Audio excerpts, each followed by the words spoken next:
you're gonna break into.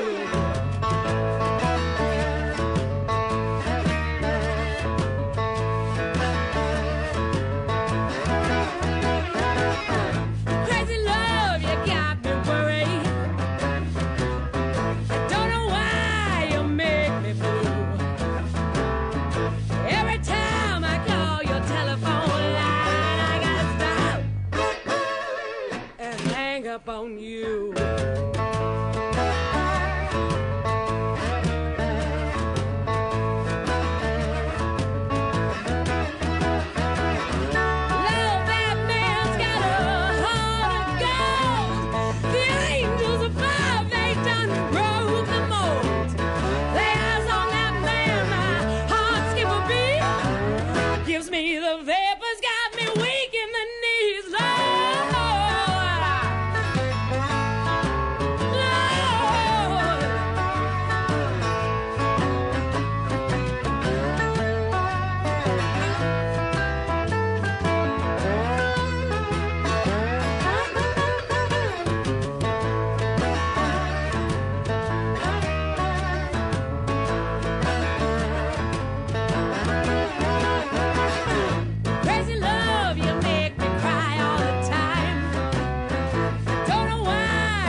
Talkin' Boxing with Billy C.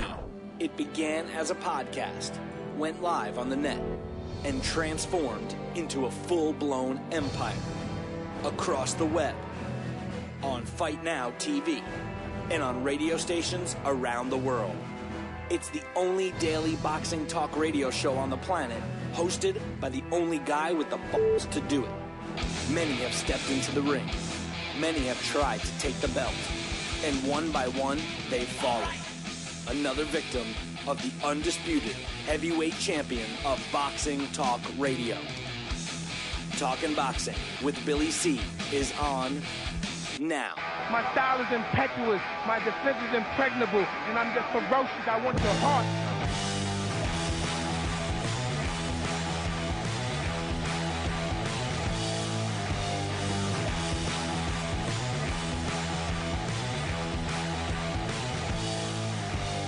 And we're coming to you live from the Billy C. studio in Lake George, New York. I'm Bill Calogero, and it's time for Talking Boxing with Billy C. Good morning, good day, good evening, whenever you're listening. Hope you're doing all right. Busy show scheduled for today. Got some sad news that we're going to be talking about right away. But first, real quick, the show's being brought to you in part by CATS Nationwide Luxury Transportation Service. If you're looking for a limo someplace in the United States, even Canada, and you want a hot driver driving you around, give my girl Kat a call, 202-351-7496. That's 202-351-7496, CATS Nationwide Luxury Transportation Service. The show is also being brought to you in part by Campanaro and Tomkovich. If you're looking for a lawyer, use the ones that keep my ass out of trouble. That is Campanaro and Tomkovich, 845-221-4099, 845-221-4099. Let Campanaro and Tomkovich knock out your legal problem. The show's also being brought to you in part by my friends over at the Halftime Brown Grill, Route 9, South Glens Falls. Give them a call, 518-792-4869. That's 518-792-4869. Great people, fantastic food, drink specials all the time, live entertainment on Friday and Saturday nights. And don't forget, they got the Billy C. hot sauce. That's right, Craig. He's the only guy with the recipe, and he'll cut loose with it if you want to. Halftime Barn Grill, 518-792-4869. And, of course, for all your boxing equipment needs, check out ringside.com. Tell them Billy C. sent you. Demand a Billy C. discount. And don't forget, if you're a trainer or a gym owner, give me a shout or drop me an email, Billy at talkinboxing, TALKINBOXING.com, and I can get you even bigger savings on bulk orders. That's ringside.com for all your boxing needs, boxing equipment needs, ringside.com. Sad note. A lot of rumors yesterday about Manny Steward. He was alive. He passed away. He's alive. He passed away. Well, it was confirmed yesterday that he indeed passed away. Manny Steward, no longer with us. We lost another good one this year. 68 years old. I just want to take a couple minutes and talk about Manny Steward. I had the opportunity to meet Manny several times, and he was one of the nicest people I've ever met in my life. He's been on the show several times. If you go back in the archives, especially for you premium podcast subscribers, you can go back and check out the interviews that we did with him. Not only was he on the show, but he was one of the first guests that we ever had. And he kind of helped us get going, give us, he was kind enough to give us the time and the fact that we were able to get a name like him when we first started. And this is going back 10 years ago. So Manny Steward was real important to the beginning of the show. So, as far as a personal note, we've spoke on the phone several times, Manny Steward and myself, but I only got to meet him in person one time, and he was very nice. And to tell you the truth, I don't think I have ever met anyone that knew Manny that could say anything negative. I really don't know.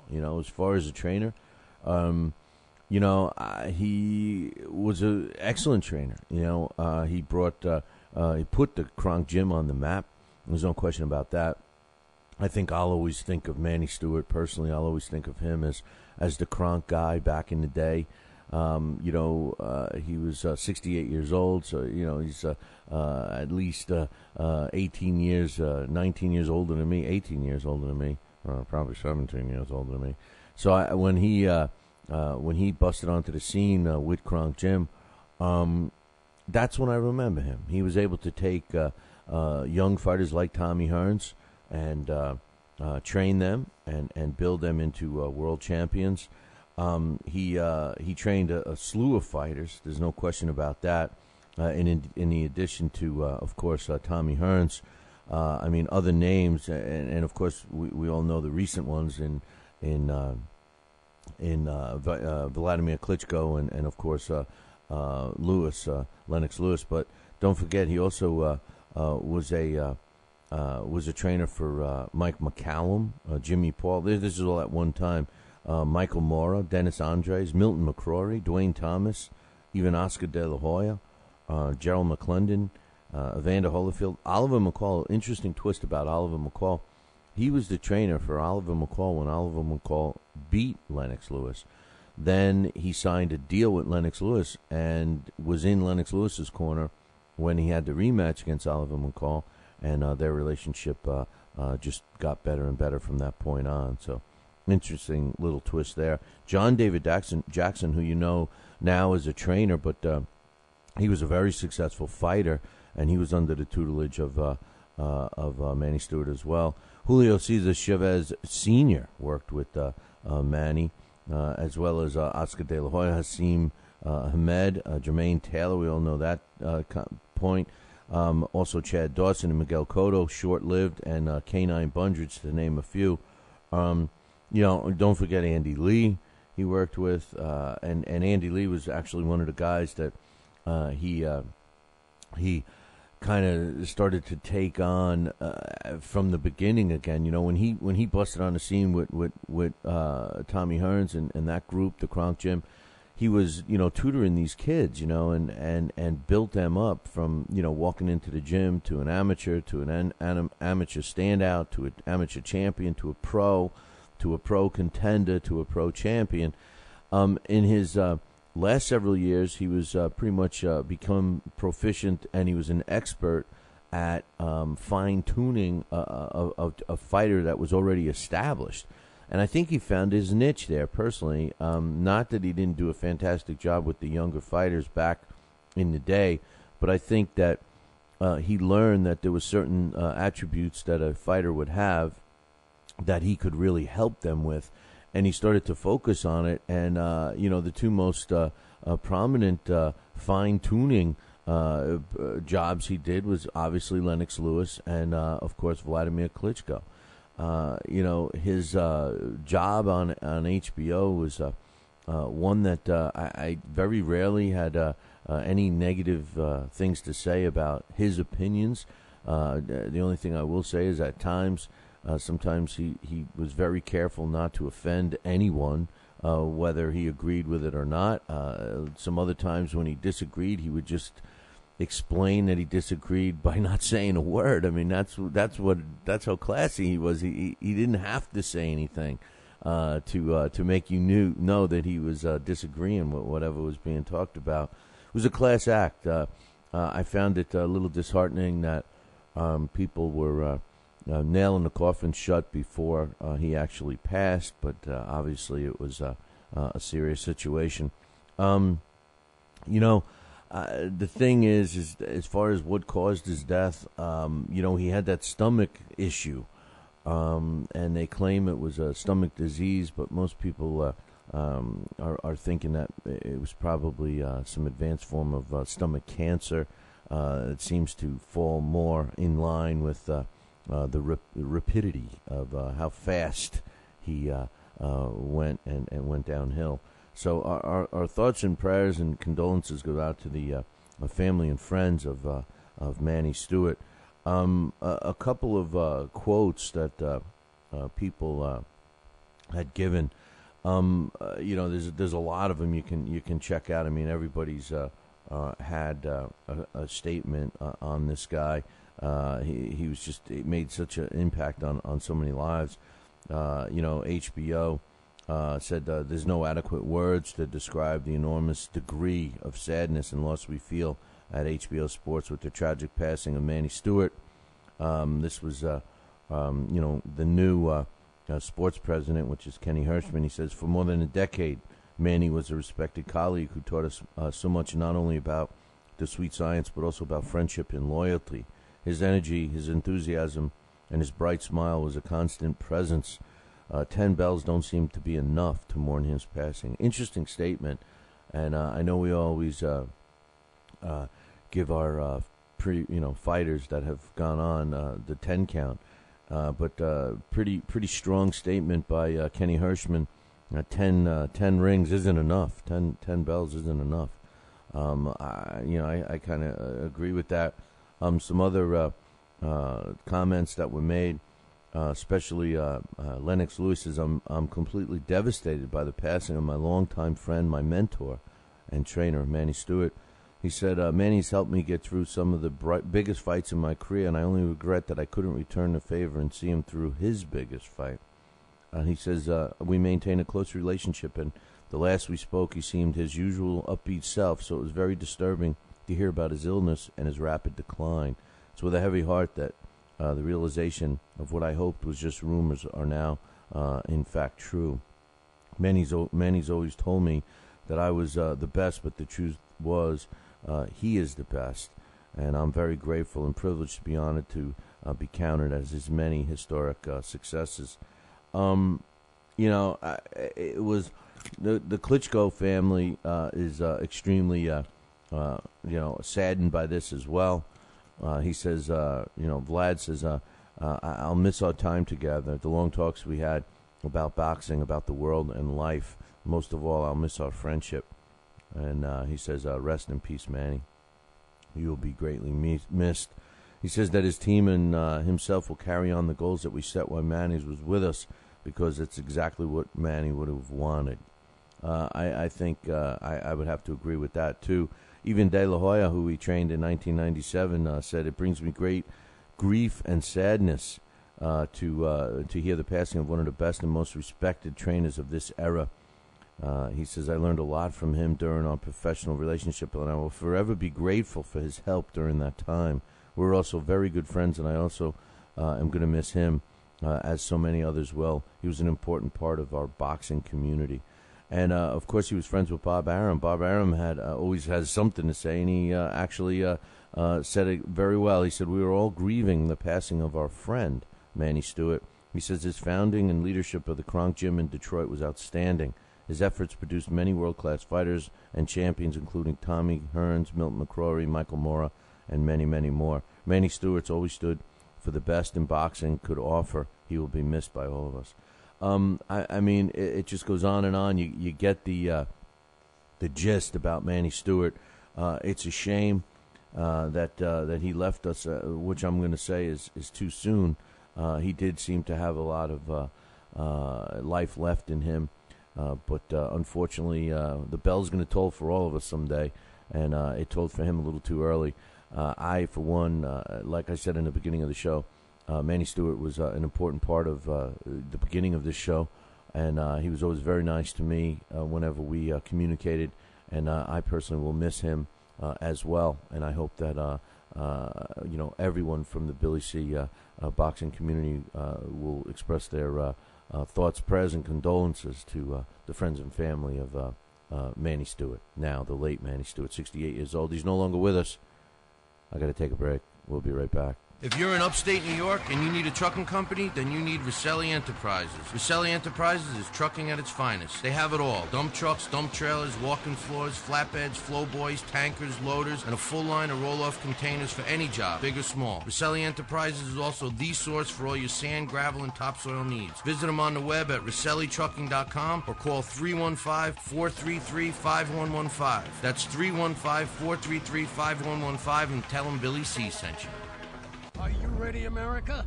Then let's get it on with Fight Now TV. It's time, fight fans. Your channel has arrived. All the fights, all the names, all the action. From world-class boxing events to mixed martial arts showdowns and other combat sports matchups, Fight Now TV delivers the hits and more. Call your television provider and tell them you want to get it on with Fight Now TV. For more details, go to fightnow.com. We've got a great matchup tonight. Fighting out of the left corner is the #1 ranked contender. No, he is not. I'm sorry, but who are you? I am the IBO computer. I am programmed to provide only fair and unbiased boxing rankings. This fighter is the number 15 ranked contender. Fair and unbiased boxing rankings? That's a new concept. Actually, it is not. The IBO has provided unbiased computerized rankings for many years. Well, we've still got a great fight tonight, folks. In the left corner is the number 15 ranked contender. The IBO, the champion of integrity. Learn more at iboboxing.com. Check out BillyCBoxing.com now, or feel the wrath of the mighty mustache. Oh, that hurts. Why are you doing that to my face? I hate you. That's BillyCBoxing.com. Consider this your warning. As a young boy, all Billy C. dreamed about was one day having his own catchphrase. And we're back. And we're back. One boy, one dream, one day. Everyone will say. And we're back. And we're back. And we're back. And we're back. And we're back. And we're back. Catchphrase coming soon to a theater near you.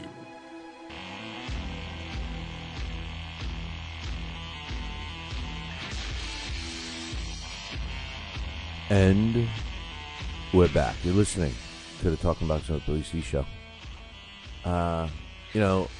This week we had a lot of stuff going on, and this was it's tough to have Manny Stewart pass away, and it kind of takes over everyone's thoughts. I think they're talking about it best in the chat room here. Somebody said that he revolutionized the 1-2, especially to a heavyweight. I think what he really revolutionized, and I made a comment really quick.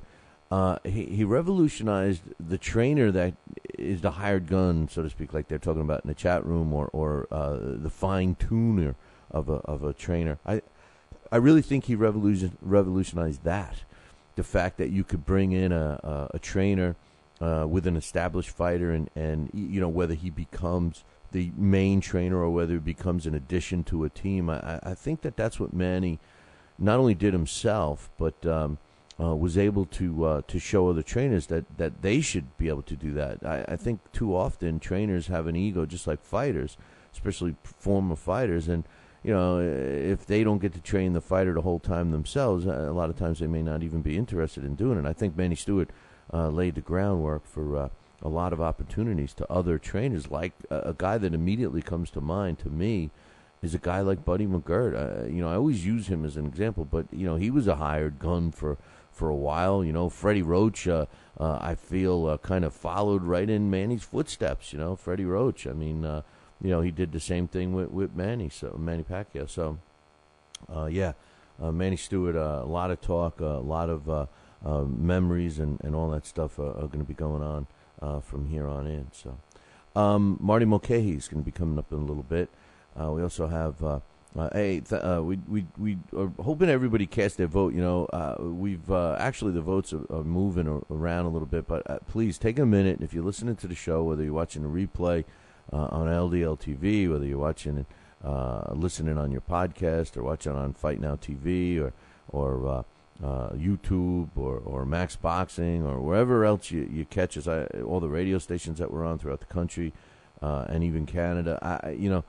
Do me a favor, take a minute and cast your vote on which time slot you would like to hear the show or watch the show live. We are definitely making a move within the next 30 days. We are going to be changing a lot of things around here where you'll be able to see us and all that stuff. So please cast your vote as soon as you can. Also, I wanted to remind everyone we are kicking off a new segment. Another new segment. It's called Ring Magazine's Fight of the Year. We're going to talk about those fights and review footage and stuff like that. I'm going to try to work it so that we can splice the footage into the show, so people will be able to see that. It was a idea from one of the listeners. I think Dan the Man came up with that, and I like it. So we're going to be doing that. I want to give a shout out to all the celebrities that joined us this week. Floyd Mayweather Jr., Mark Sanchez from the Jets, Hulk Hogan, Nonito Donaire, all in the chat room today. And today, I don't know how this guy got let in there, but Tom Brady from the New England Patriots. I mean, if there's any one of those people that popped into the chat room today or during the week, I would have no problem with. But Tom Brady, the girly man himself, what the hell's he doing? How did they let him in here? How did they let him in here? Anyway, got an email I wanted to read. A couple emails, actually. This one comes from Alex T. He says, great email yesterday from James from Ohio. James, in case you missed the show yesterday, James from Ohio gave us a lot of accolades.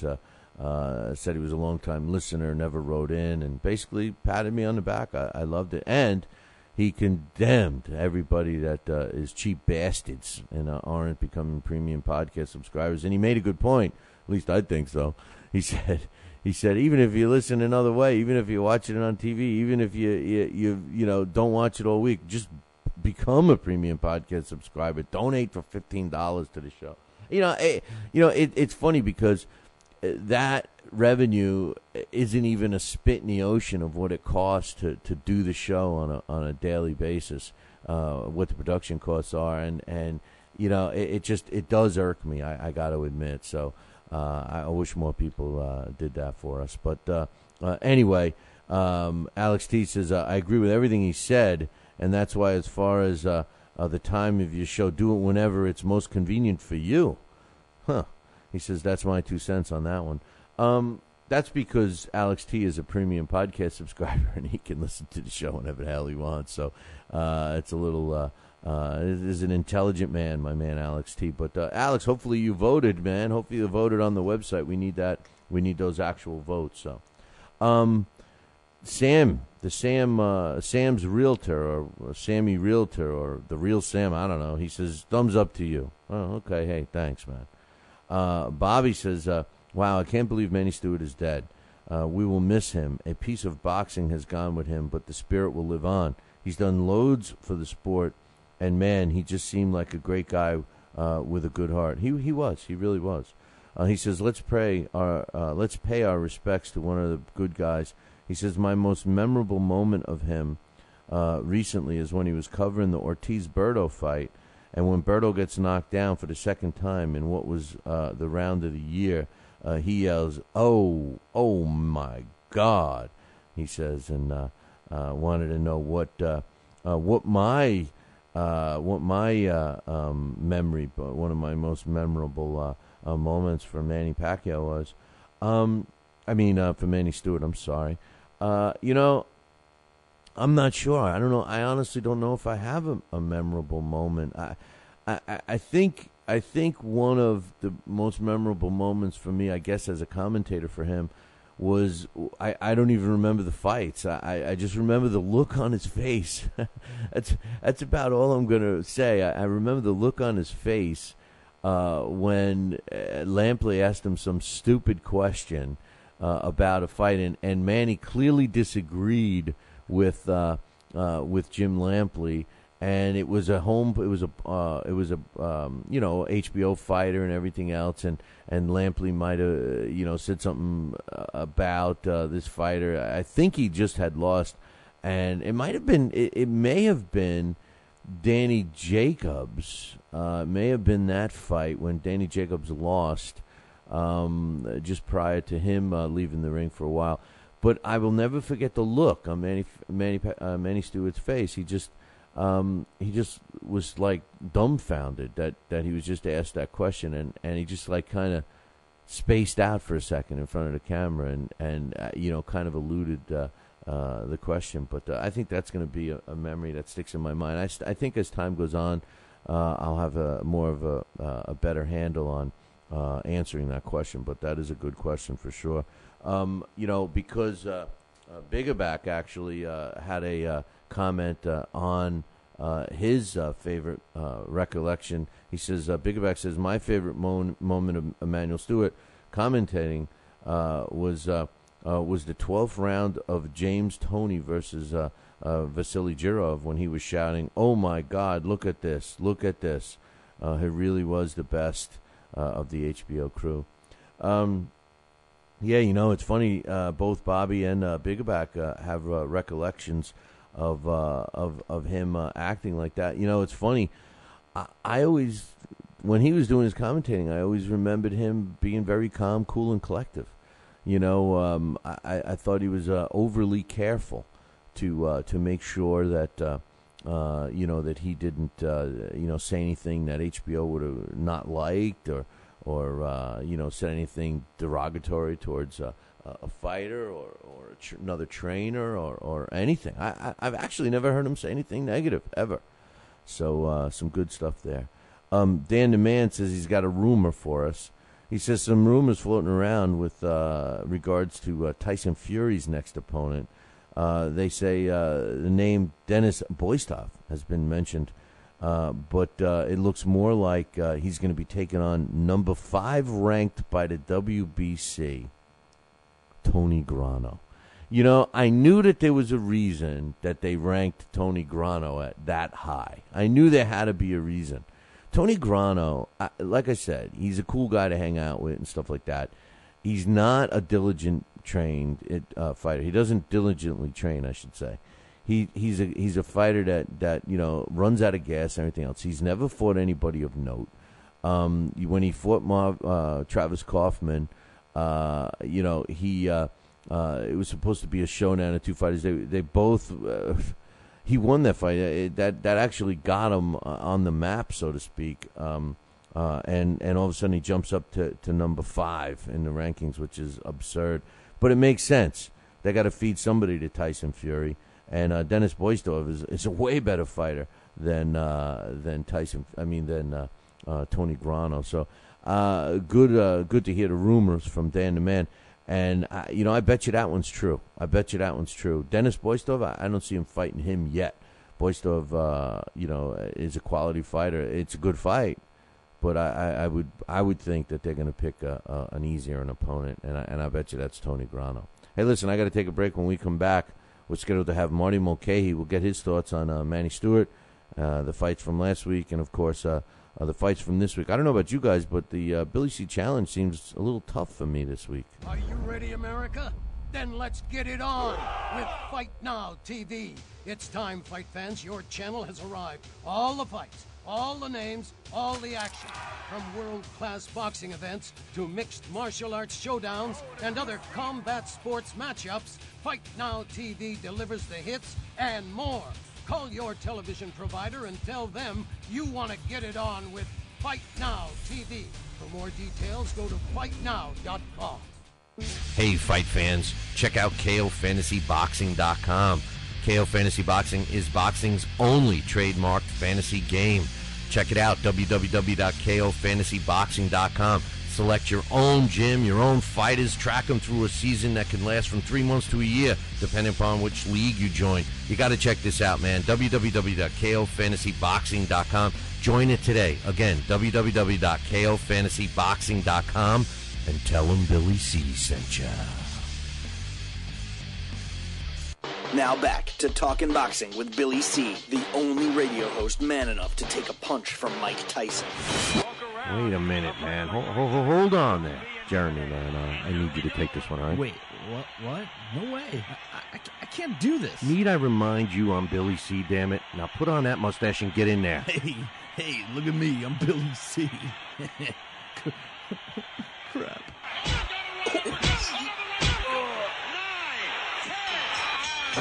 The undisputed heavyweight champion of Boxing Talk Radio. It's Talkin' Boxing with Billy C.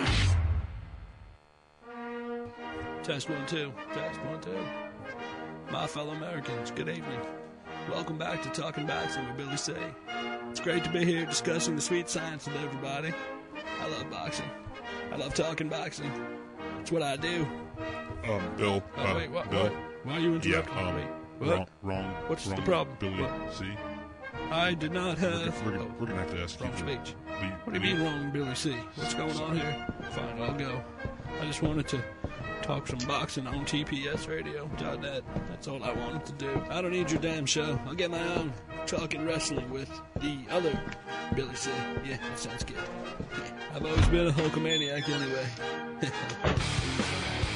Broadcasting live, brother. Welcome back to Talking Boxing with Billy C. on the mighty TPSradio.net, brother. What you gonna do, brother?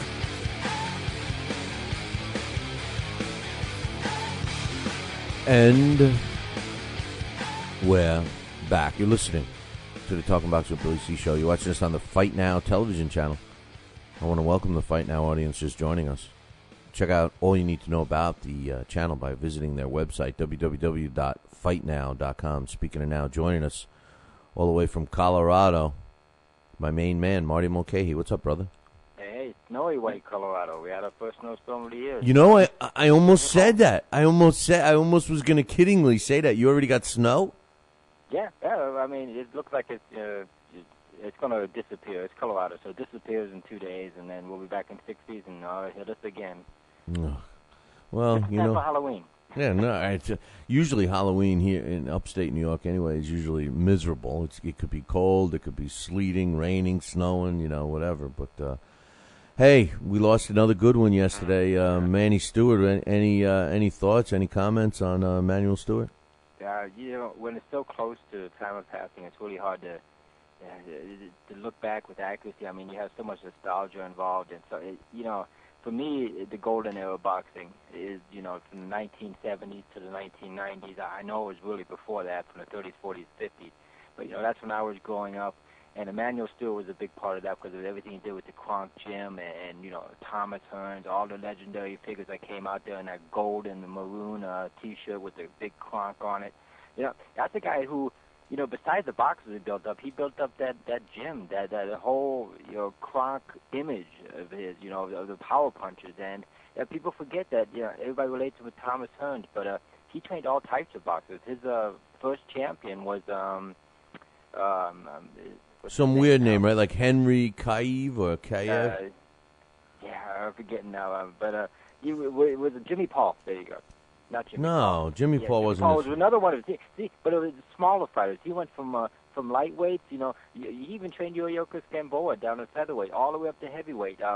He could train any type of boxer. People forget he was a good boxer himself. He was a Golden Gloves boxer, and he had to make a choice between, making steady money as an electrician and giving up his dream of becoming a champion. And he had to choose, what was there to provide for his family. He was also really, he thought things over. He didn't just go into fights without a strategy, and he was the same way in life. And I think Hilmer Kenty. One of the 10 best trainers ever, perhaps. Hilmer Kenty was the first. Hilmer Kenty, there you go. That was his. It was a strange name. Yeah. Hilmer Kenty was actually his first world champion. But when you look at the history of boxing trainers, Ray Arcel, probably the greatest ever. You look at internationally, Ignacio Nacho Beristain, Busta down at Argentina with Carlos Monzon, Miguel Lora, and all of his champions. Yeah, he fits in the top trainers ever. Yeah, and another thing he did, which is obvious today when you're hearing and reading these comments about Emanuel Steward, is that it was way more than teaching these guys about fighting, and they've all looked at him as more of a mentor, but more important, they've all used the same term, a father figure, and I think that's pretty important, and I think it was successful for him with the whole building up of the Kronk Gym. Yeah, very much so. He's a well-rounded person. He wasn't all boxing. Some of these trainers, it's boxing, nothing but boxing, and they forget some of the outside influences that actually mold the man who becomes the boxer. And one of the stories I read about him was he was not just taking, the regular doctor's advice, on his disease, but he was also taking alternative healing methods like Reiki and energy healing. And that's the thing with him. When he took on another boxer from another trainer, he didn't just discard everything that the boxer learned from that other trainer. He incorporated his own thoughts. He didn't just, say it's my way or the highway. And that's another thing. You have to look at the way he accepts other people's teachings, which he did very well. Yeah, and I actually was saying earlier, just before you came on, that I think he revolutionized and showed other trainers that you could become a guy that comes in and fine-tunes a fighter. Don't break it down. Don't try to pull a Teddy Atlas, and break the guy down and try to reteach him. I mean, fine-tune what he's got, and I think he was very successful with that, and I think he showed other trainers that, hey, that's an opportunity. Take advantage of it. Yeah, hey, I'm going to have to give you a call back. You went really low all of a sudden. I can hear you, but not very well. Okay. All right. Good enough. Oh, actually, hold on. You just came back. Yeah. Oh, maybe it was just me not speaking louder. But okay. Anyway, some fights last week. Danny Garcia, that knockout of Eric Morales, Marty, I can see it in my head now. He looked like a cartoon. Somebody referred to it as a cartoon knockout, and I think that's a great explanation because the way he spun around like that. What's your thoughts? Yeah, I mean, that might become, this decade's definition of the end of a great champion's reign. I remember back in the, talking about the 80s earlier when Zarate and Zamora fought, that classic fight when you just saw Zamora, just the beaten man, sitting on his trunks and just unable to get up. That's what I got from Eric Morales. He was just the beaten man, unable to get up, and he knew it was over right there at the top flight. He's going to have a going-away fight in Tijuana, and I think that's good. That's appropriate. But at the top flight, he is just totally done, and Danny Garcia showed that vividly on Saturday night. And let's give Danny Garcia credit. He didn't muss about. He said in the first fight, maybe I gave him a little bit too much respect, and it was obvious in the second fight that he had no respect for him. Danny Garcia, I remember Eric Morales on the seat of his pants against Pacquiao, too, and he had that same look in his eye like this is not for me anymore. But, the thing about Danny Garcia, I mean, obviously he's catapulted to the top in a division, and this guy, I was saying earlier this week that, he was brought up the way I would bring up any fight, progressively increases the level of opposition, this whole thing. He had a great team behind him, all that happy stuff. But I see weakness in defense that I'm not sure will be exposed anytime soon because of the other fighters that he may face in the division. What's your thoughts? Well, I think Amir Khan exposed those. If Amir Khan had a better chin, he would have probably been able to blast Garcia out. He was really dominating that fight before Garcia kind of landed a bit of a Hail Mary punch. But let's not forget that also he has a vast amateur background. He was a very good amateur. He is skilled. He does have it's one of those things where I think we talked about this a couple of weeks ago, where fighters actually get lazy inside that ring, and it's easier for them to take a punch than to avoid it. And when he gets in there with a really big bomber who stays on top of him, like Khan did, it might be a little bit of trouble for him. But yeah, well, let's look who's out there for him. Well, he's not going to be Floyd Mayweather, Manny Pacquiao. He's just not in that league yet. Well, Zab Judah, that's the next possible fight. That would be a good fight, but I think Zab Judah doesn't have the speed anymore to really force Garcia out of his style. In order to beat a boxer, a really good top-notch boxer, you have to get him out of his comfort zone. And because Danny Garcia has, is a well-rounded fighter, he has multiple comfort zones. And right now, I think because he's gotten better as a champion, when he's gotten the championship, that old adage, you get 30% better, I think Garcia is that. It's going to take a really good fighter to dethrone him. Mike Alvarado, he just lost. I don't think he has it in him. He's got Bam Bam Rios. I mean, there's Lucas Matisse. But these are guys that may not fight him because of the damn promoter issue, Lamont Peterson and him might be a good fight. Who knows? Oljegan, who lost very competitive, who lost in a fun way, not competitive. But hey, Lucas Matisse, that would be a great fight. Yeah. Right there. Yeah. I pay for that one. That's pay-per-view in my eyes right there. But I got a man crush on Lucas Matisse, so. That is the wish fight, but I think, they're going to try to build that up a little bit. That's not going to come out right away, unfortunately. Kid Chocolate, Peter Quinlan, fought Hassan Nadam.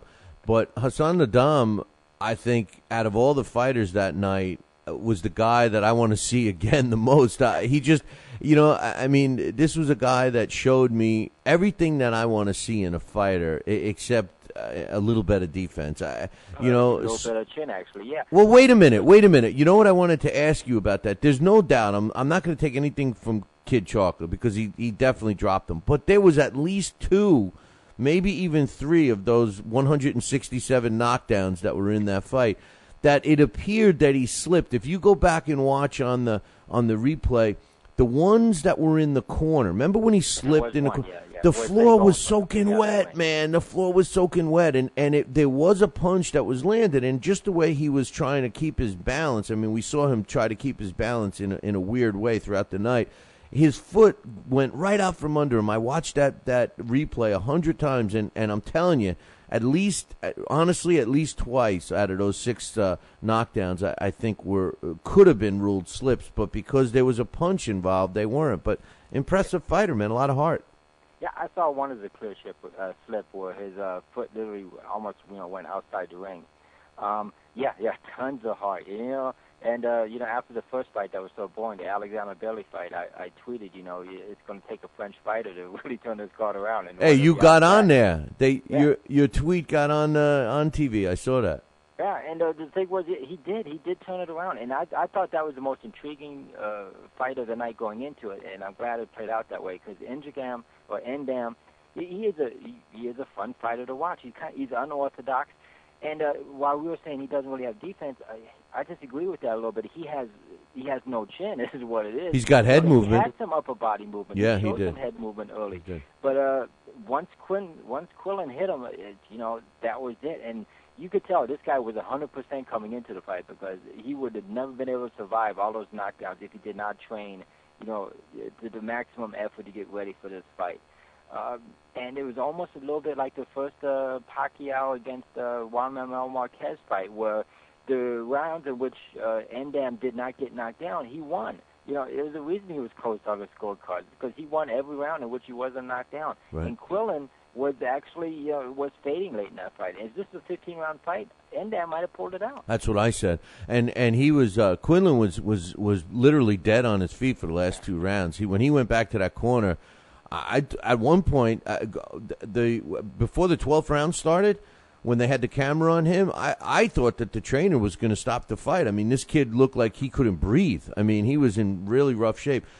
And I didn't ever remember him as a power puncher. I've gotten to see Peter fight several times, and he wasn't really a power puncher. It was a great win for him. I think we're going to see Nadam back. I think Quinlan. I have a feeling he's going to possibly fight someone like a Comanche boy, Tananapa next, who's got a undefeated record, who hasn't fought anybody. But let's talk about the Alexander fight. There's not really much for us to say. I'd rather talk about Endam losing than Alexander. Right. Because I mean, that fight, there's really nothing that we can say. I mean, it was a typical, fight for what's his name? Yeah, because and Alexander, we knew that Devon was gonna beat him. I just did. I knew it was going to happen exactly the way it did. I mean, anytime you've ever watched, what's his name? We just lost Marty. Marty will have to give us a shout back. But not Bradley. Who the heck did he fight? I already forgot his name. It's at the tip of my tongue. Obviously, I got to look real quick. I can't believe Randall Bailey. Yeah, I can't believe I couldn't think of Randall Bailey's name. But anyway, damn it! Now we got to redo the thing, Marty. So hang tight. We will get Marty back on the air. But that really gets me. I tell you, it really gets me. I'm really starting to lose it with the system sometimes. But anyway, as far as those fights go from last week, there's not much else we can say about the Timothy Bradley. I mean, why do I keep saying Timothy Bradley? The Bailey fight against Devon Alexander. But what I did want to ask Marty was about. Of course, about the Paulie Malignaggi fight. Now, that's a fight that I can't get over because, I mean, not that, I just, I'm just not impressed with Paulie Malignaggi. And I feel bad about it because, I mean, I really did admire him after the Cotto fight because he displayed so much heart in that fight. But I just... and I actually started liking him and watching him, and he did seem to come on as a welterweight in terms of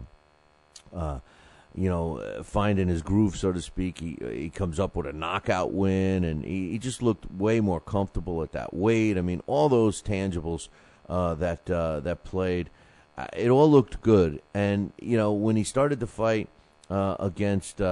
When he started his fight against Cano, he was landing good shots. His jab was beautiful. I mean, his hand speed was good. His footwork was good. I don't know why. First of all, I thought he lost the fight. I thought Cano was landing much harder shots. If it were me, I would have easily had picked him. I scored the fight. I know that they scored. What was it? 115.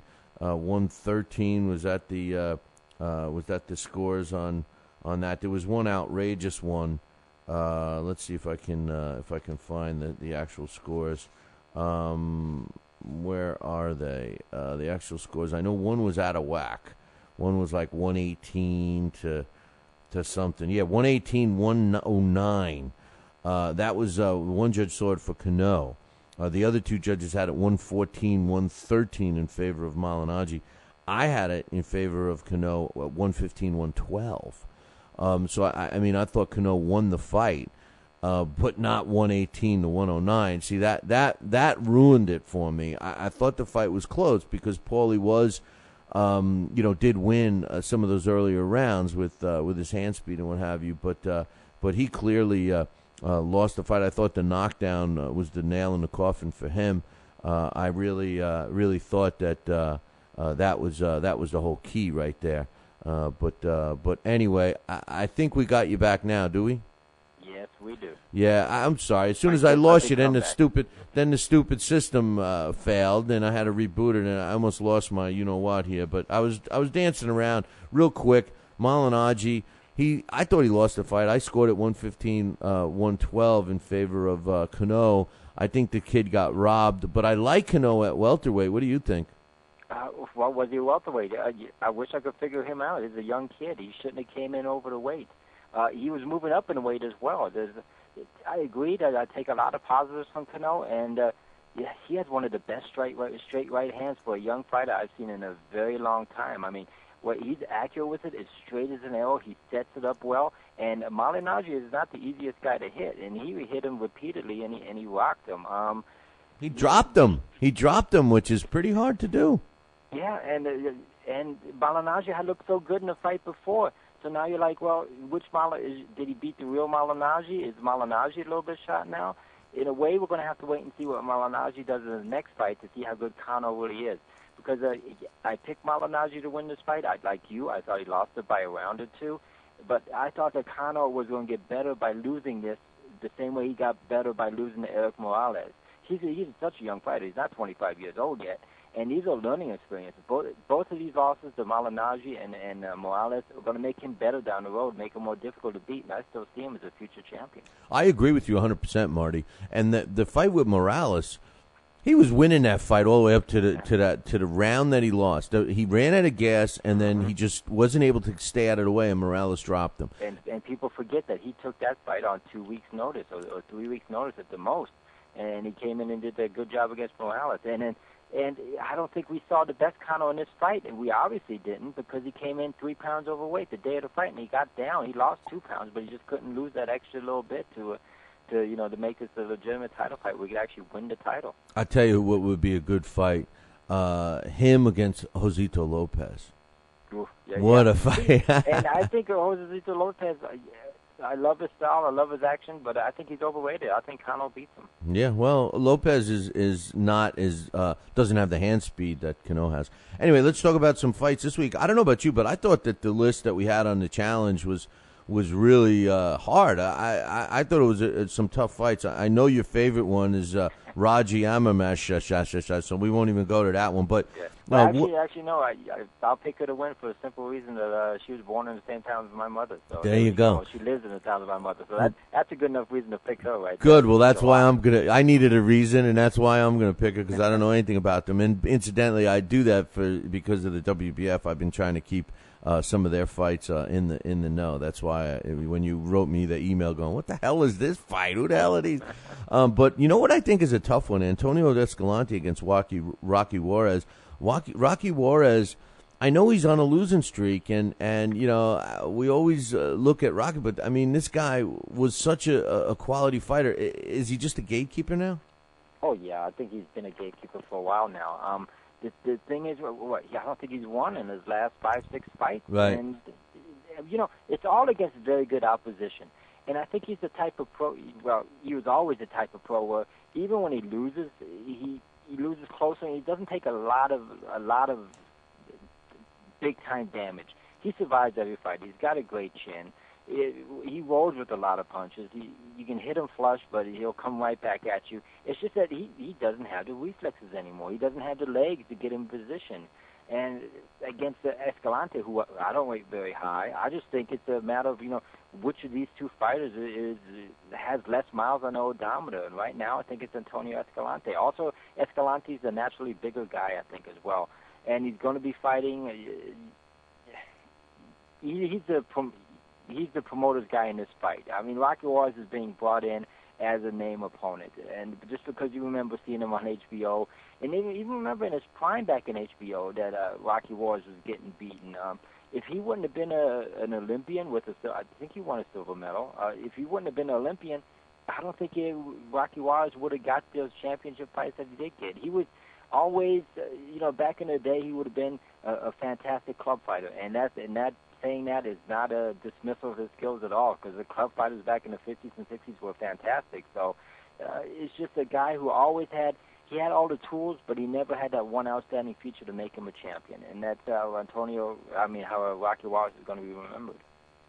Yeah, I think his name Rocky helped him too a little bit. That doesn't hurt. I mean, he was bred to be a boxer from early childhood. Really, I mean, he was named Rocky after Rocky Marciano. So this is a guy who literally was born into the fighting fraternity.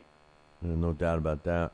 Takalani Nadoluv against Alejandro Lopez is another hard one for me. What do you think? That is a tough one. I struggle with that one a bit. You know, South African fighters, when they come here, it's not always they kind of have a problem traveling, a little bit like the Thai fighters, you know, where you don't trust them when they get to the other country. Yeah, I went with Alejandro Lopez in this fight because, again, like in the last fight I mentioned, he's a hometown guy. He's a little bit naturally bigger. And if you look at it, I was really going to pick Nodlovo, but I think the win by Alejandro Lopez over Tion Kennedy showed me that he can deal with faster fighters, with slicker fighters. And Nodlovo, he's slick. He's had world championship experience. Like I said, I think he is the better boxer. He has more experience, but the age factor is like a 34-year-old against a 25-year-old, and I think Alejandro Lopez is the type of physical fighter who's going to come on late in the fight and take those things. If it's a 10-round fight, I probably would have went with Nodlovo, but this is a 12-round fight, and I think he's going to catch him down the stretch and maybe score a knockdown in the championship rounds to kind of steal that win. If you look at Lopez's loss, his last loss was in a 4-round fight, so you kind of throw that out. I don't know why he took a 4-round fight, honestly, at this stage of his career, but if you get behind 2 rounds early and he's not the fastest starter, that's it. That's the reason he has that loss on his record. Otherwise, he has really, looked good against fast fighters, against movers. So I give him the edge, but it's not a dead cert at all. Another tough one I thought was Miguel Vasquez against Marvin Quintero. That fight, people kept asking me, "You sure that fight's still on?" And as far as I know, it is. I know it happens to not be on BoxRec, but I mean that's an HBO fight, and I think it's a tough one to pick. Who do you like? Oh wow, that is surprising. BoxRec is usually pretty accurate with all this stuff. Not lately. I've been noticing a lot of mistakes with them. Oh yeah. Huh. I've not heard anything. Well, with all the news about Manny Steward and stuff, I suppose it could slip by you, but I haven't heard anything about it not being off. Yeah, I don't think this is going to be close at all.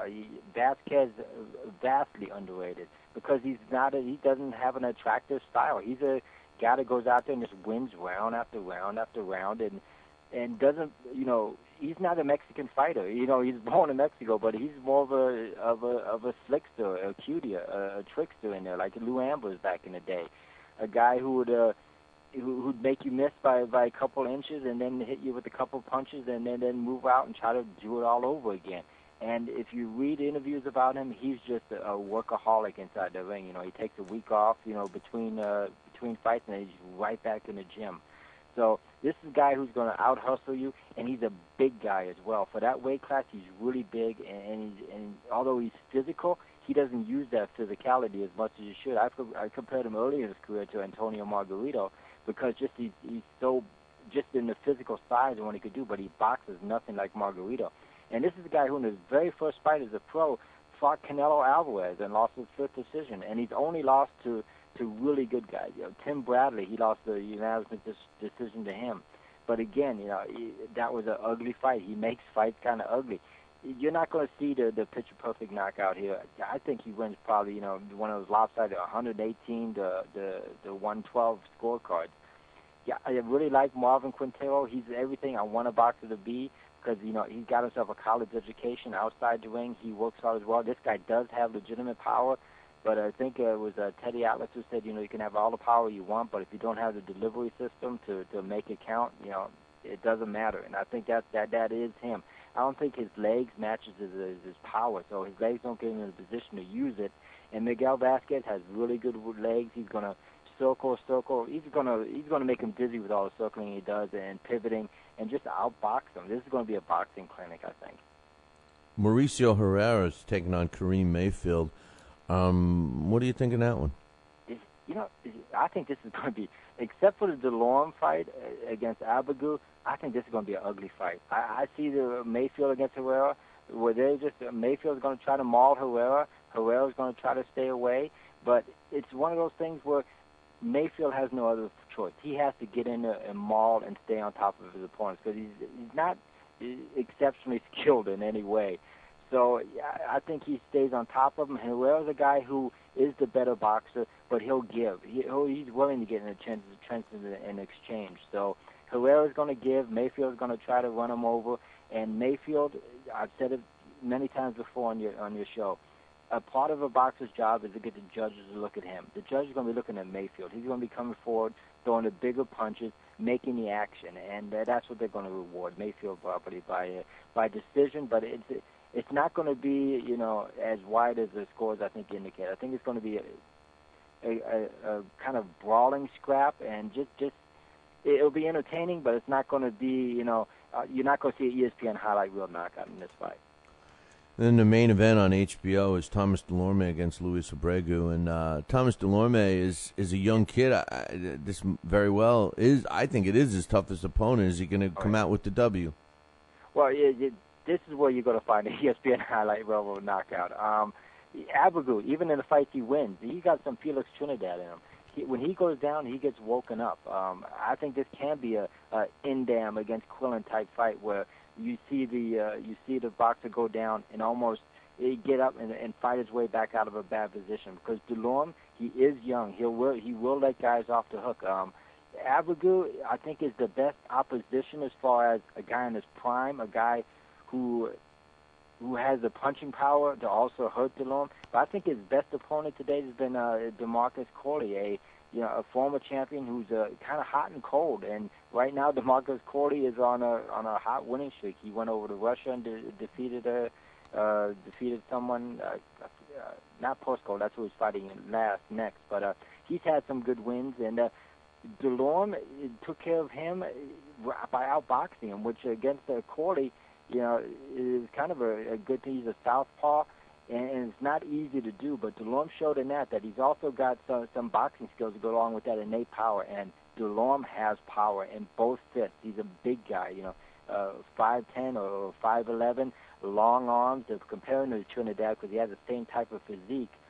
And I think he can actually be. Felix Trinidad was underrated as a boxer, but I think he can be a better boxer. This is a guy who's just so, like Trinidad, he's so at ease in the ring. You look at him, when he gets in the ring, he just doesn't sweat it. It's like he has that been there, done that type of attitude. And if he's as good mentally as he is physically, this guy can really turn into a beast. He can be a star.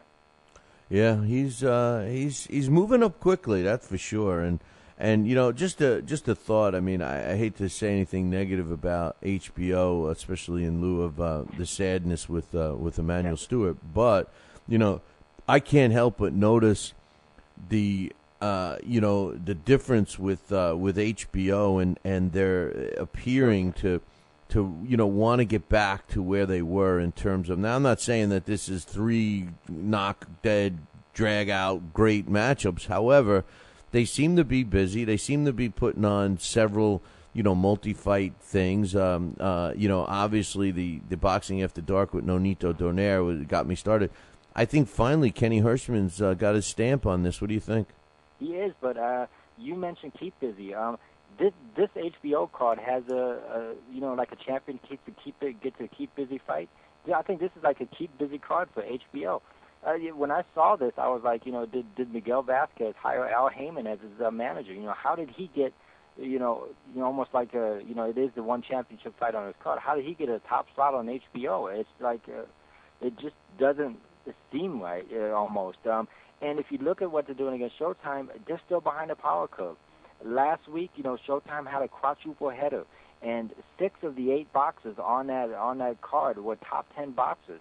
This week, HBO has a triple header, and I think only Miguel Vasquez is a legitimately top 10 guy. So I think they're still behind the power curve with Showtime when it comes to delivering bang for the buck. Now, the person that got Showtime in that position is Ken Hirschman, and like you said, I think we have to give him 6 months to even a year to really put his full stamp on it, because there's still contracts that have to be played out with HBO that they have to honor before Ken Hirschman can really do what he wants to do fully, I think. Yeah, but what I see as a difference, though, Marty, is that, Showtime last week had those championship fights, but they weren't, you pretty much knew who was going to win all those fights. I mean, we got treated to a couple of good matchups, and, we're can go either way with some of the decisions. I disagree. Yeah, I thought Injitham against Quillen was a 50-50 type fight.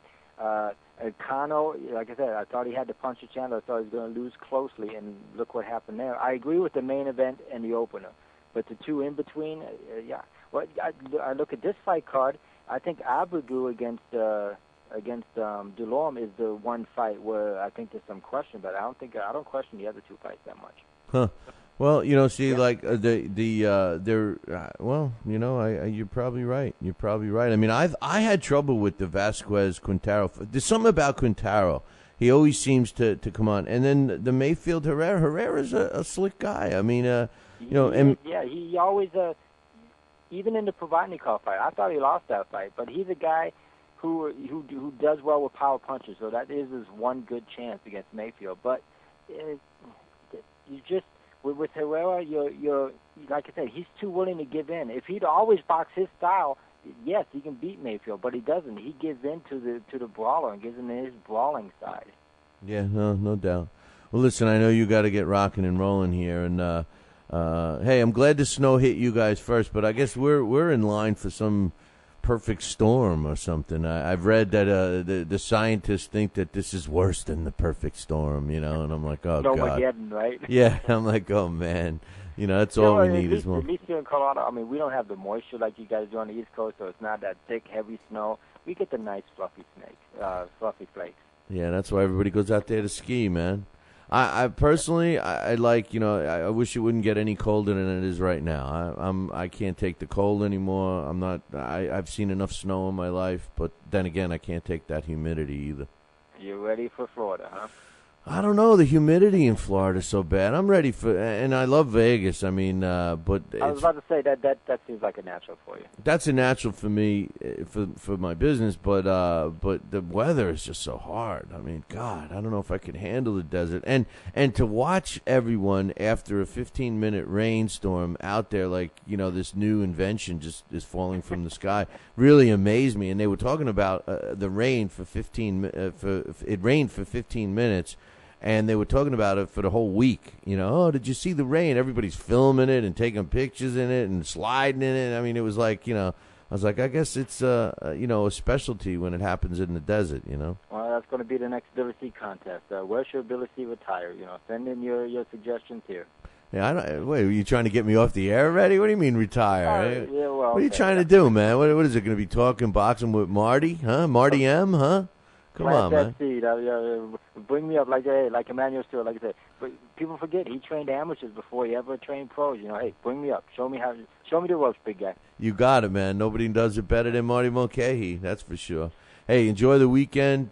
Keep rooting for Alabama. I know you don't, but keep rooting for them anyway, and we'll go from there. Yeah, but that'll be about that's all we do. I'll be watching college football. Like I said, that HBO show. I'm watching it for the norm, and that's about it. I'm watching it so I can talk about it on Monday. All right, my man. Have a good one. Enjoy the weekend, everybody. All right, take care. That's my man, Marty Mulcahy, and like I always say, nobody does it better than Marty. Hey, listen, I got to take a break, and when I come back, I got some more boxing news to talk about. We also are going to break down and give you my predictions for all 7 fights that are on the Billy C Challenge. All of that coming up in about 2. Talkin' Boxing with Billy C now has official merchandise available on TalkinBoxing.com. T-shirts, sweatshirts, hoodies, and mugs. And yes, even undergarments. Talkin' Boxing apparel is the perfect gift for the boxing fan in your life. Log on to www.talkinboxing.com. That's TalkinBoxing.com and place your order today.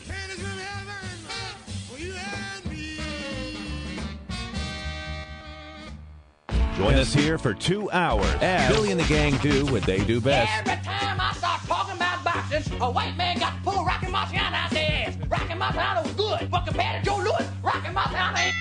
Hit Joe Louis's ass. Joe Louis was 75 years old when he fought. Huh? What? We're supposed to be talking boxing. It's Talking Boxing with Billy C. As Billy C sits here in the multi-million-dollar Talkin' Boxing Studios, sipping a fine wine before you're even out of bed, you should be thinking, damn, I wish I had a mustache like his. It's the Talkin' Boxing with Billy C show. He's Billy C, and you're not. Sucks to be you. Now let's dig into our archives and hear a rare interview when Billy C first became the champion of boxing talk radio. Hello, Billy C. As the new champ, can we ask you a few questions? Why, certainly. Okay, your fans would like to know how you and your corner have successfully walloped the competition. We're not ordinary people. We're morons. Anything else? I'm a victim of circumstance. Did your success finally come when you made the show 5 days a week for 2 hours? What do you think? I'm trying to think, but nothing happens. Now, please tell the listeners what you've learned from making it this far. Certainly. If at first you don't succeed, keep on sucking till you do succeed. Great words of wisdom, Billy C. Keep up the great work as the undisputed People's Champion with your show, Talkin' Boxing with Billy C. Any last words to anyone who's listening? This is your fault, you bonehead.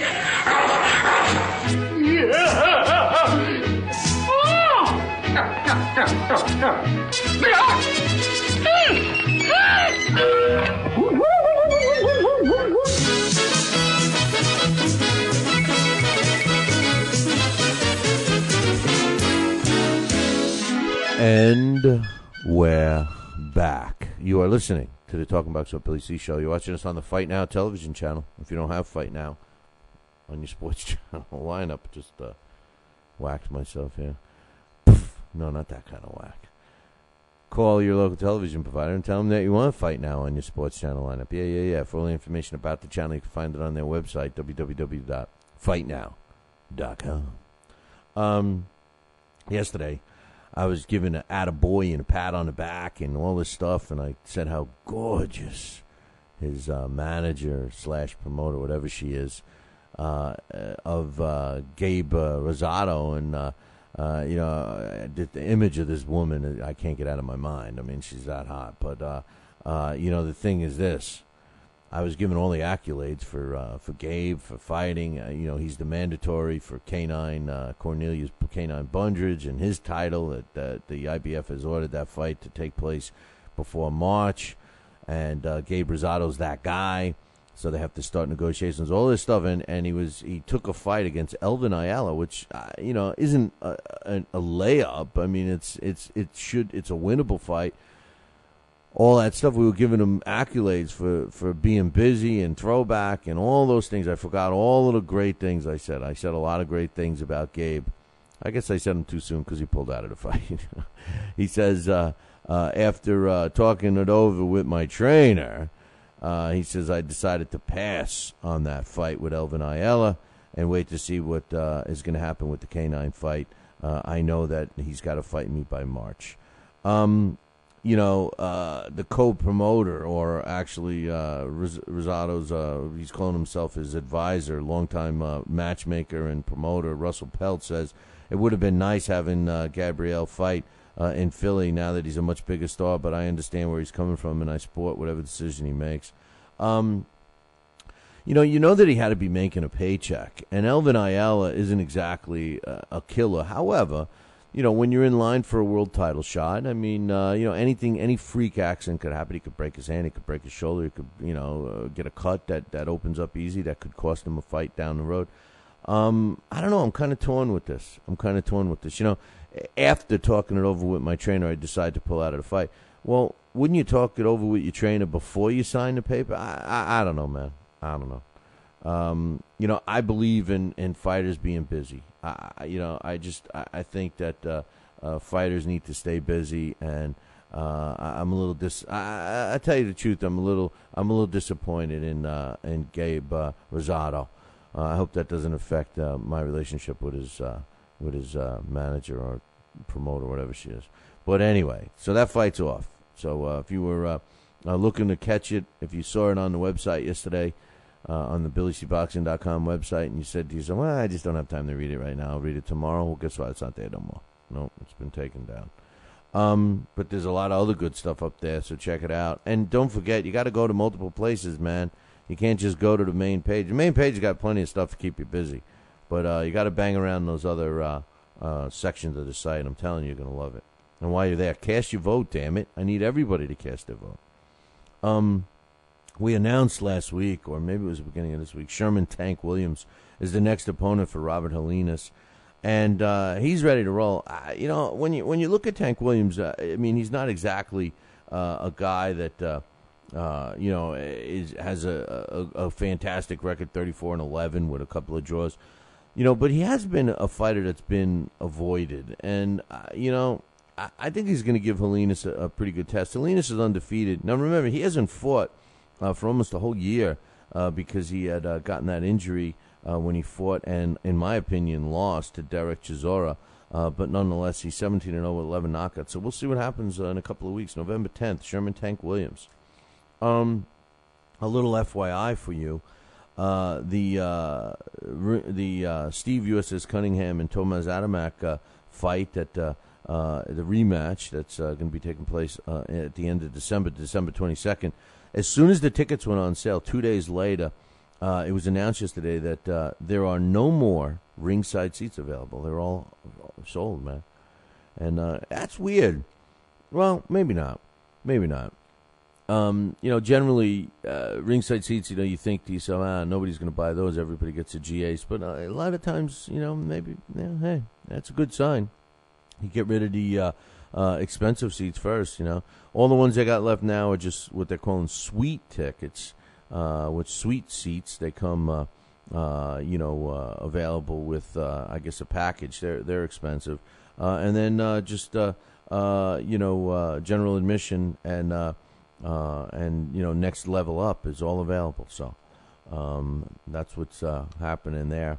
Interesting. December 22nd. I see now the kiss of death with pro boxing is, at least from my experience, when it comes time to gate, live gate, is anytime mid-November through the end of December. And it's the holiday season. Most people, at least from what in today's day and age, they used to have a lot of fights on the holidays because there was nothing else to do. But, from what I know now, if you don't have a fight, the first week in December traditionally isn't bad, but sometimes from basically from Thanksgiving through the end of the year is usually not great for fights.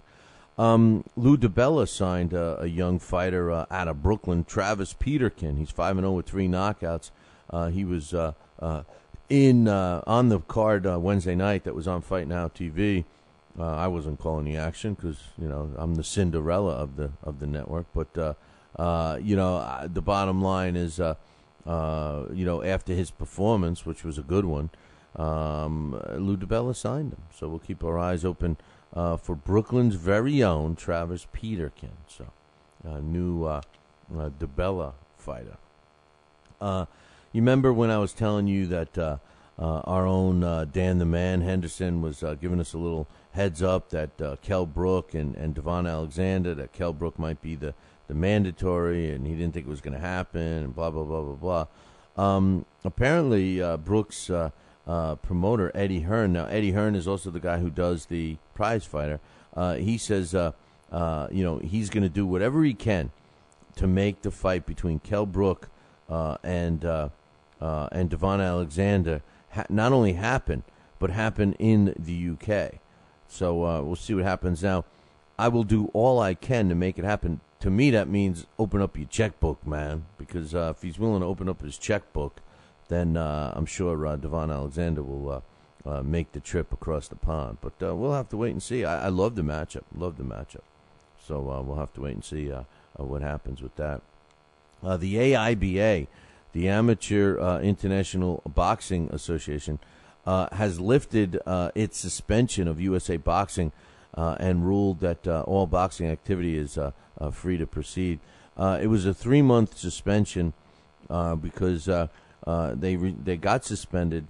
The USA Boxing had gotten suspended to controversial statements made by its former president, Hal Adonis, and the International Boxing Association, which is the AIBA, had canceled all the American amateur boxing competitions until the middle of January. But they've lifted that, so it's available to. They can start that going soon. Now, listen, we have a connection on this on our show here with our websites and other shows until the next round is our amateur connection. Now, they haven't been putting out shows as much as I would like, but they've kept their hands, fingers, whatever, on the pulse of amateur boxing, and I'm going to have them on Monday to talk about this situation. I was going to try to have them on today, but I forgot how busy we were today in lieu of the death of Emmanuel Steward. It just didn't work out. So we will be continuing that next week. Peter Kid Chocolate Quinlan. I messed that up every single way, huh? He's ready to rock and roll. He's real happy about his new title. He is the WBO middleweight champion, the world middleweight champion, which is kind of strange. But yeah, he was the middleweight champion. He got a one-sided victory over Hassam Nadam. I'm not going to say the last name. The third name that's in his name, because everybody just was calling him Nadam. You know, here I am struggling along with the Hasim Nadam, and I would, what is that? Najikam, Nadam Nakam, but we just call him Nadam, man. That's what he wants to be called. But anyway, his Quinlan's win over him catapulted him to 28-0 with 20 knockouts, and of course the world title.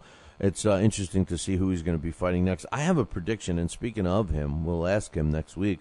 But the Comanche boy, George Tananapa, he's going to be on the show next week, Tuesday. So mark that one down. And I promise that's one of the questions I'm going to ask. Do you think that you're going to get a shot at Peter Kid Chocolate Quinlan? Now remember, he just signed with Star. I'm talking about Comanche boy. He just signed with Star Boxing. Now what is Star Boxing and DeBella and Gary Shaw and Goose and Tudor? What do they all do? What do I always tell you? Oh, that's right. They get their fighters in a position to fight for titles. Well, Peter Kid Chocolate Quinlan just won a title. Now he's ready to defend it. Now what does he want to do? He wants to keep his title. He wants to make as much money as he can. So what does he do? He's going to look for a fighter that has a really good record and has not fought anybody and that's beatable. Well, the guy that fits that bill, at least on paper, is the Comanche boy himself, George Tananapa. And with the recent signing of Joe DeGuardia, don't be surprised if that's the matchup you see for Kid Chocolate's first title defense. So, anyway, just a quick reminder, and then I'm going to start breaking down the fights. Please cast your vote. We need the accuracy with these votes. So if you haven't had a chance to cast your vote on which time slot you would like to watch our show live on, and I understand if you're watching a replay and you could really give two craps about the live show, do me a favor and if you were going to tune in live, cast your vote. We need the vote, so if you can do that, I'd very much appreciate it. www.billycboxing.com. I believe we are going to be doing a blast from the past next week. Alex Papali and myself, I believe it's going to be on a guy that I think is the best fighter of all time. And I know that I have done Sugar Ray Robinson before, but I'm not so sure if I was able to do it with Alex or not. So we are going to be doing Sugar Ray Robinson next week, so I'm looking forward to that. It's time to talk about him again as far as being the best. We're also going to try to kick off the new segment. It's called the Fight of the Year. Ring TV's, Ring Magazine's Fight of the Year. It was suggested to us. We're going to break down those fights, and whenever I can get the video footage, I'm going to pass that along to everyone as well. The first Ring of the Fight of the Year from Ring Magazine, there is no video footage of that fight, so we'll be chatting about that next week. One more time, I want to thank the celebrities, the Phantom celebrity who keeps popping into the chat room all week. Floyd Mayweather Jr., Mark Sanchez of the Jets, Hulk Hogan of wrestling fame, Nonito Donaire, we all know who he is, and today Tom Brady, the last guy I wanted to see in the chat room. So the mystery's out. Who is this masked man? Who is this guy that seems to know all the buttons to push with me? So anyway, for all I know, it's the brother I never wanted. But anyway, here you go. Let's start breaking down the fights. And we got the challenges, 7 fights on the challenge. If you're part of the Billy C Challenge and you're listening to the show and you just said, oh, you know what, I haven't put my picks in, you better hurry up. Remember the rules. You have to pick all the fights. They have to be submitted before, obviously, the fight. Before the fight, you got to pick them all at once. And you do get to miss 3 weeks of not picking any fights where it will not affect your your average. But once you use up those 3 times, if you miss a week, you get zeros averaged in.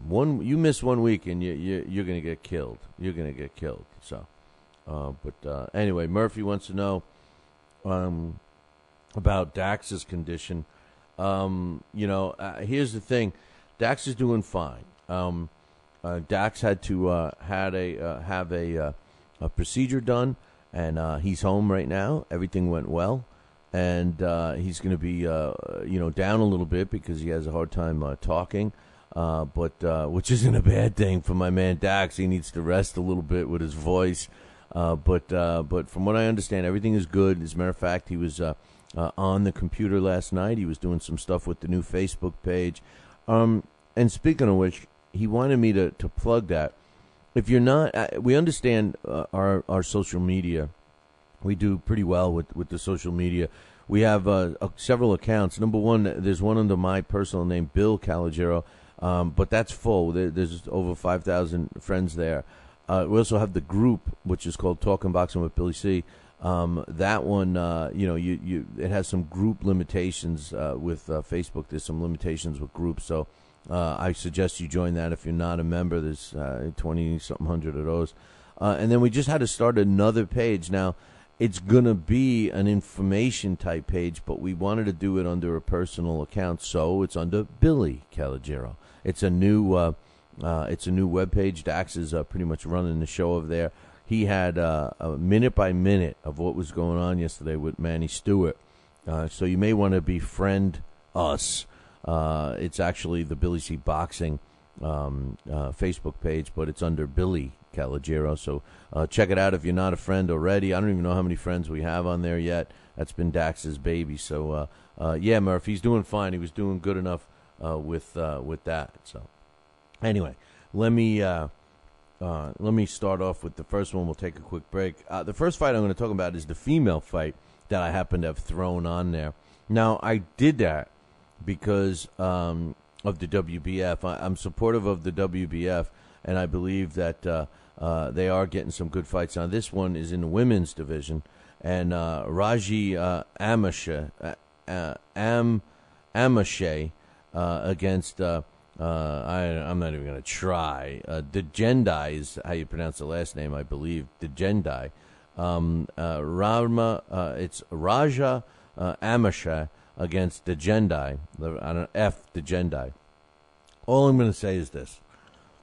I don't know, man. I'm picking Raja, all right? I'm picking Raja. I know nothing about neither of these fighters, and I got to be honest, very rarely do two fighters. I mean, it's very common that one fighter I've never heard of, know nothing about, but it's very rarely that I stumble across two fighters fighting each other that I've heard nothing about.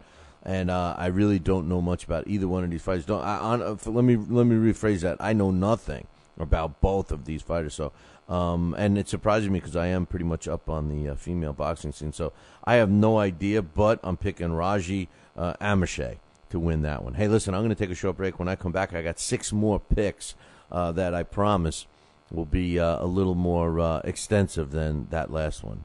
Talking Boxing with Billy C. Every week, 2 hours of the best boxing talk on the radio. Mike Tyson looked like he put on some pounds. He was fat. He went into McDonald's and he just said to them, hey, give me 6 of everything on the menu. He put on 2 watches and covered 2 time zones. I'm talking fat here. Got on a scale the other day and it said, come on, one of you guys got to get off. Last thing I heard is that he jumped into the ocean and he left a ring around the continent. He's fat.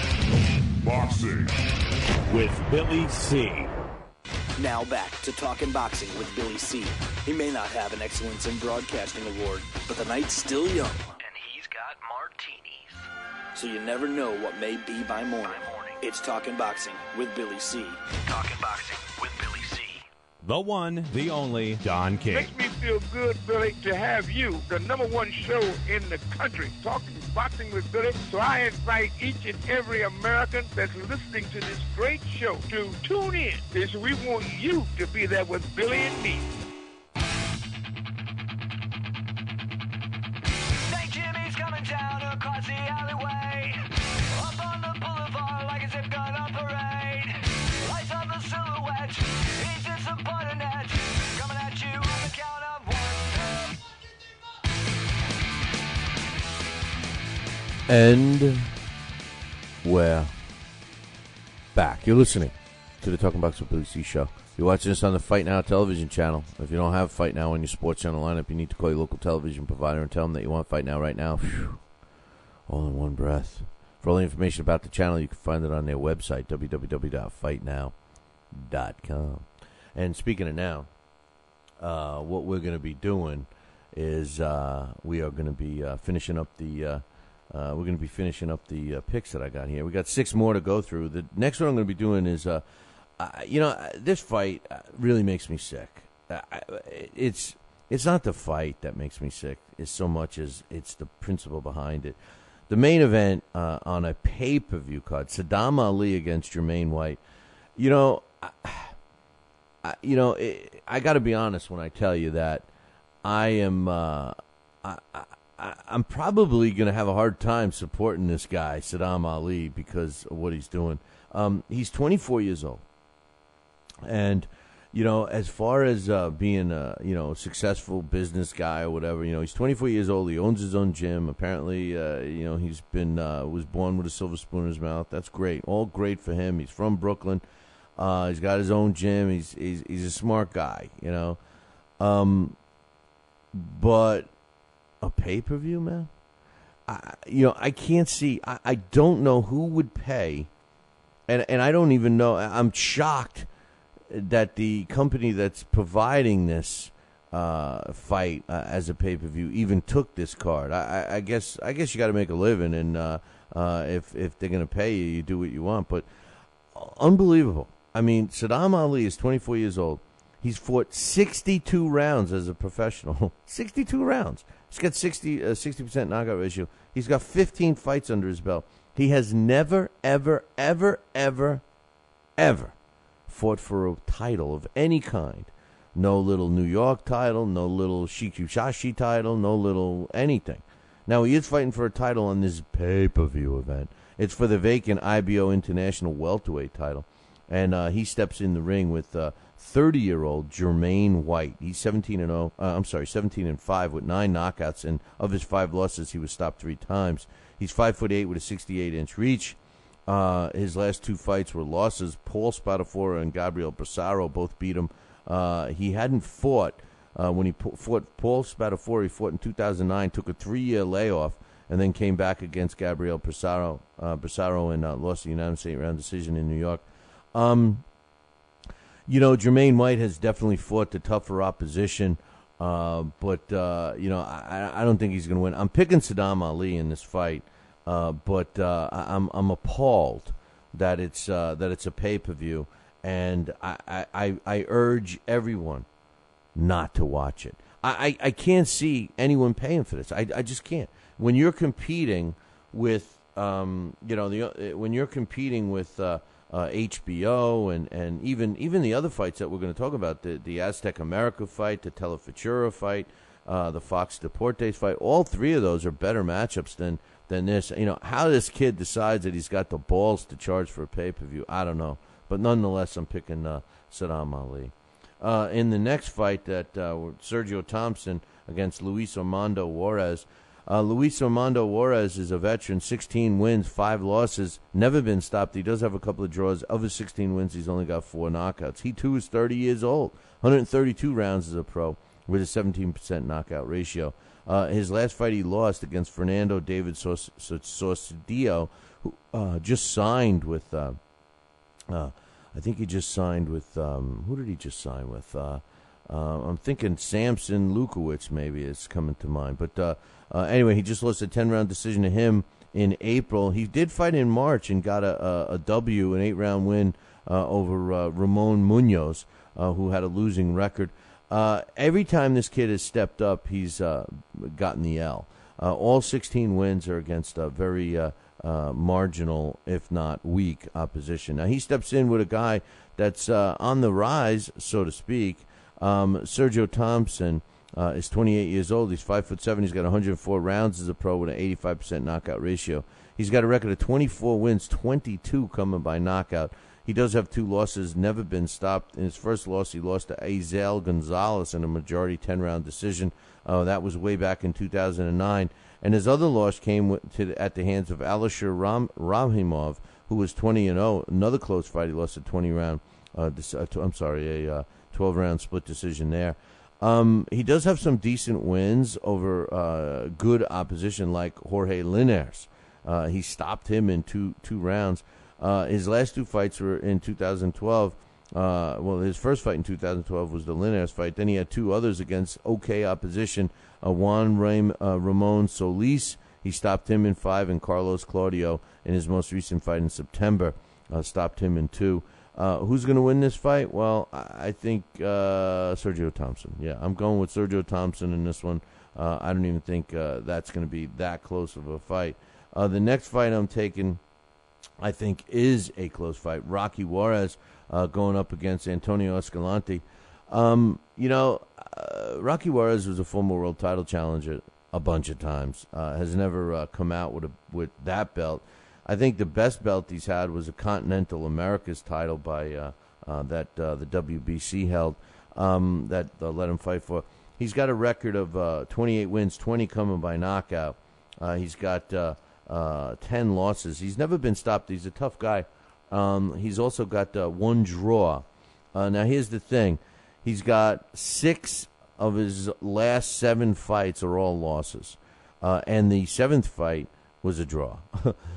And that draw came at the hands of Chris John. I think that very well may have been his last decent fight. Now, prior to that, he stopped Jorge Rodrigo Barrios, who when he won the Latino belt, but that was as close as he ever got to a substantial belt. He's got the draw against Chris John. Then he had a rematch against Chris John, lost a 12-round decision. Jason Litzau, 7-round decision, loss. Jorge Linares rematch, loss. Wait a minute. That was the other. I'm sorry, I'm confusing the 2 fighters. He fought Jorge Linares and lost a 10-round decision. He also fought Alejandro Sanabria and Vincent Escobedo and Andrew Cancio, all losing 10-round decisions. The Sanabria fight was for a Continental Championship, and he lost a 12-rounder there. He comes to fight. He's a tough guy. He hasn't been down. He's already 32 years old, 282 rounds as a pro with a 51% knockout ratio, 69-inch reach for the 5'5" Rocky Juarez. Now, he steps in against this 5'6" and 69-inch reach of Antonio Escalante. He's got 147 rounds as a pro with a 59% knockout ratio. He's only 27 years old.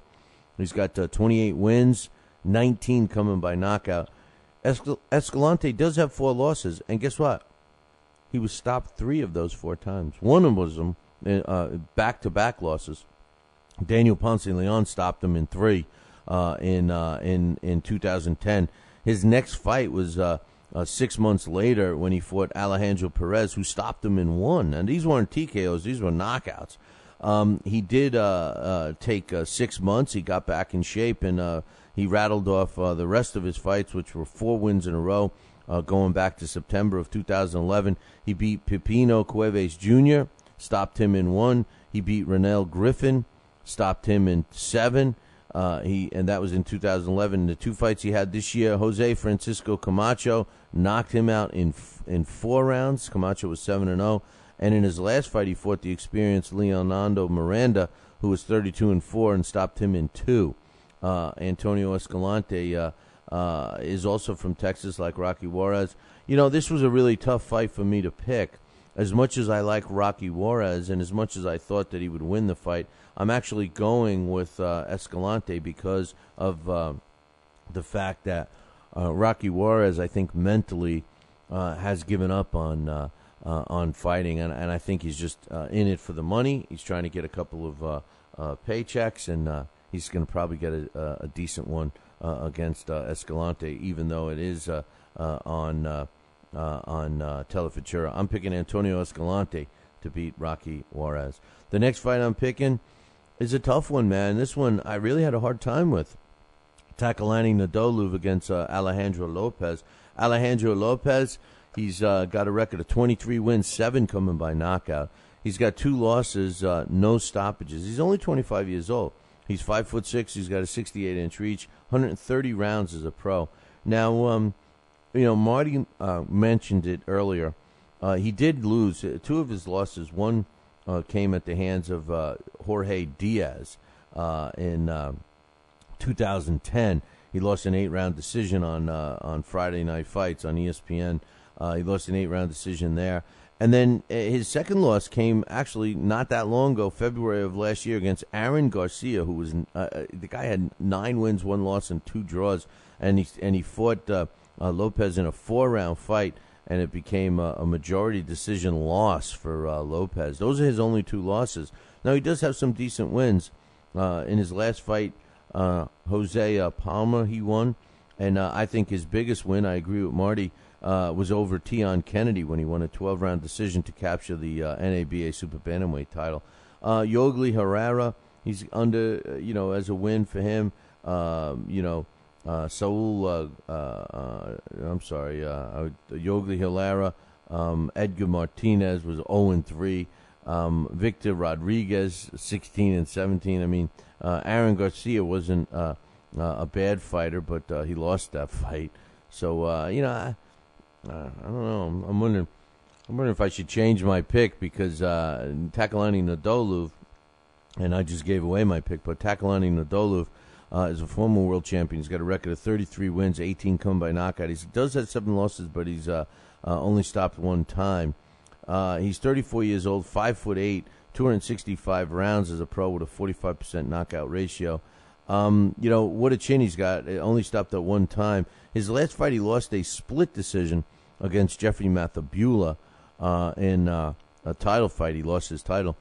Prior to that, he won a split decision against Giovanni Caro, and he won a 12-round decision over Stevie Molitor. Now, he lost to Steve Molitor before, and he beat Mathabula before. So, tough guy. He's also got wins over Kiko Martinez and Raymond Serrona. Some tough guys there. He's got a big win over Ricardo Castillo, Giovanni Andrade. I mean, these are all very experienced, good fighters, but that was 6 years ago. He did avenge the Molitor loss. He beat Molitor in 2011. So, Takalani Nadolov's got 265 rounds as a pro with a 45% knockout ratio. I'm changing my pick, man. I'm changing my pick right now. I'm going with Takalani Nadolov in this fight. I very rarely change my picks, but and when I do, I usually lose. So anybody that hasn't made their picks yet, it's a good bet that Takalani Nadolov is going to lose because I'm changing my pick right now. But I am. That was the original guy that I was going to go with, and then I kind of changed my mind and went with Lopez, but I'm going with Nadolov. Okay, I'm going with Nadolov. I think Lopez is going to lose. I think Lopez is going to lose. The next fight that I'm picking is going to be the fights starting now on the HBO card. Really, which could be the best fight of the night, I guess. This one or the next one I'm going to pick. Mauricio Herrera against Kareem Mayfield. Herrera has got a record of 18 wins, 7 coming by knockout, 2 losses, no stoppages. He's 32 years old, 134 rounds as a pro with a 35% knockout ratio. His last fight was one of his losses against Mike Alvarado. Can't blame him for that. But he went the distance, so we know he can take a punch. He's got wins over some pretty tough guys like Mike Dallas Jr. and Ruslan Prodagnikov. Yeah, that guy. He's got a win over him, man, 12-round decision. He's also got some wins over people he should have beaten. And he's got a loss, his other losses against Mike Ancionato, who he lost an 8-round split decision with. I think his level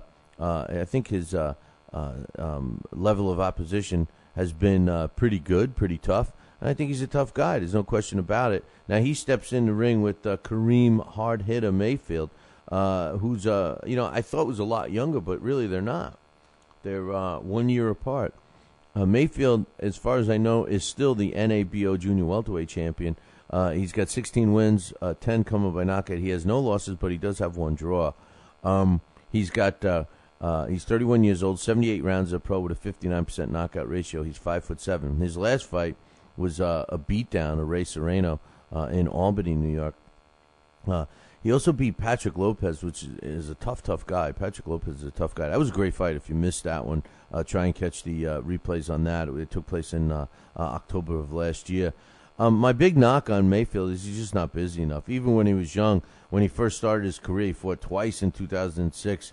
He fought 4 times in 2007, twice in 2008, 4 times in 2009, twice in 2010, twice in 2011, and this will be the second time in 2012. For a younger fighter, I would have liked to have seen him fight more often. In his third professional fight, he got a draw against Jorge Alberto Padilla, who was only 7 wins, 3 losses, and 2 draws. So that was a draw, a technical decision draw. It had to go to the scorecards. But over his course of his career, even young, he fought a lot of undefeated guys, 2-0, 5-0, 8-0, came out with wins on all of them. He fought some experienced guys like Roberto Valenzuela, who I've seen fight several times. He's a tough guy and hard to hit and knocked him out. I'm picking Kareem Mayfield in this fight. I think that he's the better fighter. He's a tougher fighter, and he's going to be in Herrera's face. So I'm picking Kareem Mayfield. The next fight, I think, will be the fight of the night. Marvin Quintero is 25 wins, 3 losses. Of his 3 losses, he was stopped 3 times. He's got 25 wins, 21 coming by knockout. He's only 25 years old, 65-inch reach, 5'7", 96 rounds as a pro with a 75% knockout ratio. Now, his last fight was against a pretty good fighter, Al Salupan, in Mexico. Stopped him in 9 rounds. Prior to that, he had a couple of layup fights. Pretty much all of 2011 was layup fights. He fought Lowell Brownfield, Juan Santiago, Victor Dominguez, Virgilio Enrique Ramirez, all guys with slightly above 500 records. He does have wins over some decent fighters. He's got some losses over questionable fighters like Daniel Anta, who at the time was 24-6, and now I can't remember the last time he won a fight. He also lost to Tyrone Harris, who was 23-5 when he got stopped by him, and he got stopped by who was it? A pro debut guy, Bam Castellanos. Bam Castellanos knocked him out. So of those 3 losses, he's been stopped, and that's the weakness for Quintero. Now he steps in with the real deal fighter, same age, but 2 different fighters here. Miguel Vasquez is 25 years old. He's 5'10", got 72-inch reach. He's got more than twice as many rounds, 215 rounds as a pro with a 38% knockout ratio. He's 31 wins, 13 come by knockout, with 3 losses, never been stopped. He is the current IBF World Lightweight Champion, although his last fight against the aforementioned Daniel Anta, which took place in June of this year, was not for the title. The title wasn't on the line, and he came out on top with that. His last title defense was against Amith Diaz when he won a 12-round decision over him. He also has impressive wins over Leonardo Zapavinga, who I was impressed with him going into this fight. Marlon Aguilar, Ricardo Dominguez, Ji-Hoon Kim, which was a knockout dragout fight. If you saw that one, that was when he won the title. It was vacant when Kim got it. He's also got wins over Prescott. That's Breedis Prescott. He's also got Saul Alvarez was one of his losses. He lost a 10-round decision against Saul Alvarez when Alvarez was still fighting in the junior welterweight division. The ironic thing is that this guy fought in the junior welterweight division, then has gone down in weight to lightweight. So interesting stuff there. With all that said, I the title's on the line here, and I'm going with Vasquez. I think Vasquez is going to win. As much as I like Quintero, I just don't think his level of opposition is up to the Vasquez level, and I'm picking Vasquez. Kind of an interesting thing. I wonder why this fight, and excuse me, several of the Billy C challengers in our challenge had asked me, "You sure this fight's still on? You sure this fight's still on?" Let me explain something about BoxRec to everybody. BoxRec is a great little tool. It's one of the best websites in boxing, I think, because you can find out some information about fighters pretty quickly, their records and where they're fighting and all this stuff. However, it's not 100% accurate. And there's been many, many times when a fight gets listed up on BoxRec, it gets canceled or rescheduled or something, and it's just not updated. Don't go by BoxRec as fact. Go by BoxRec as pretty damn close to fact, but don't go for it as fact. Now, when I went to BoxRec today and I looked up that fight, I too thought that fight maybe wasn't happening because it wasn't on BoxRec. As a matter of fact, it wasn't on the schedule, it wasn't anywhere. But I read did some other research and found some recent articles on the fight and saying that it's still there. So, yeah, I'm picking whoever I picked, Miguel Vasquez, right? That's who I'm picking. All right, now finally, the last fight is the main event on HBO. Now, I looked at the fight, Luis Carlos Abregu against Thomas Delorme. Abregu is a no-joke fighter. Now, he steps in with Thomas Delorme, who's a young fighter, 22 years old, from Puerto Rico. He's a welterweight, of course, 16-0 with 12 knockouts, only 59 rounds as a pro with a 75% knockout ratio. He's got a 70-inch reach with a 5'10" frame. He's kind of tall. Now, who's he fought? That's my problem with this guy. He really hasn't fought anybody. I mean, Charlie Jose Navarro was probably one of his toughest opponents, and he won a 9-round decision over him, one of those WBA rules, I guess. He does have a win over DeMarcus Chop Chop Corley. Harrison Coelho, who's a tough guy, beat him.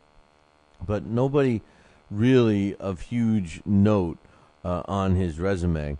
His last 3 fights, all in 2012, he stopped an overmatched Aris Ambrietz, who he beat him in 1 round. He also retired Alberto Herrera on his stool after 6. And Yorlai Estrella was his last fight in August, won a 10-round decision against him. Thomas Delorme is a well-decorated amateur, and he's a quality fighter. Now, he steps in with Luis Carlos Abregu.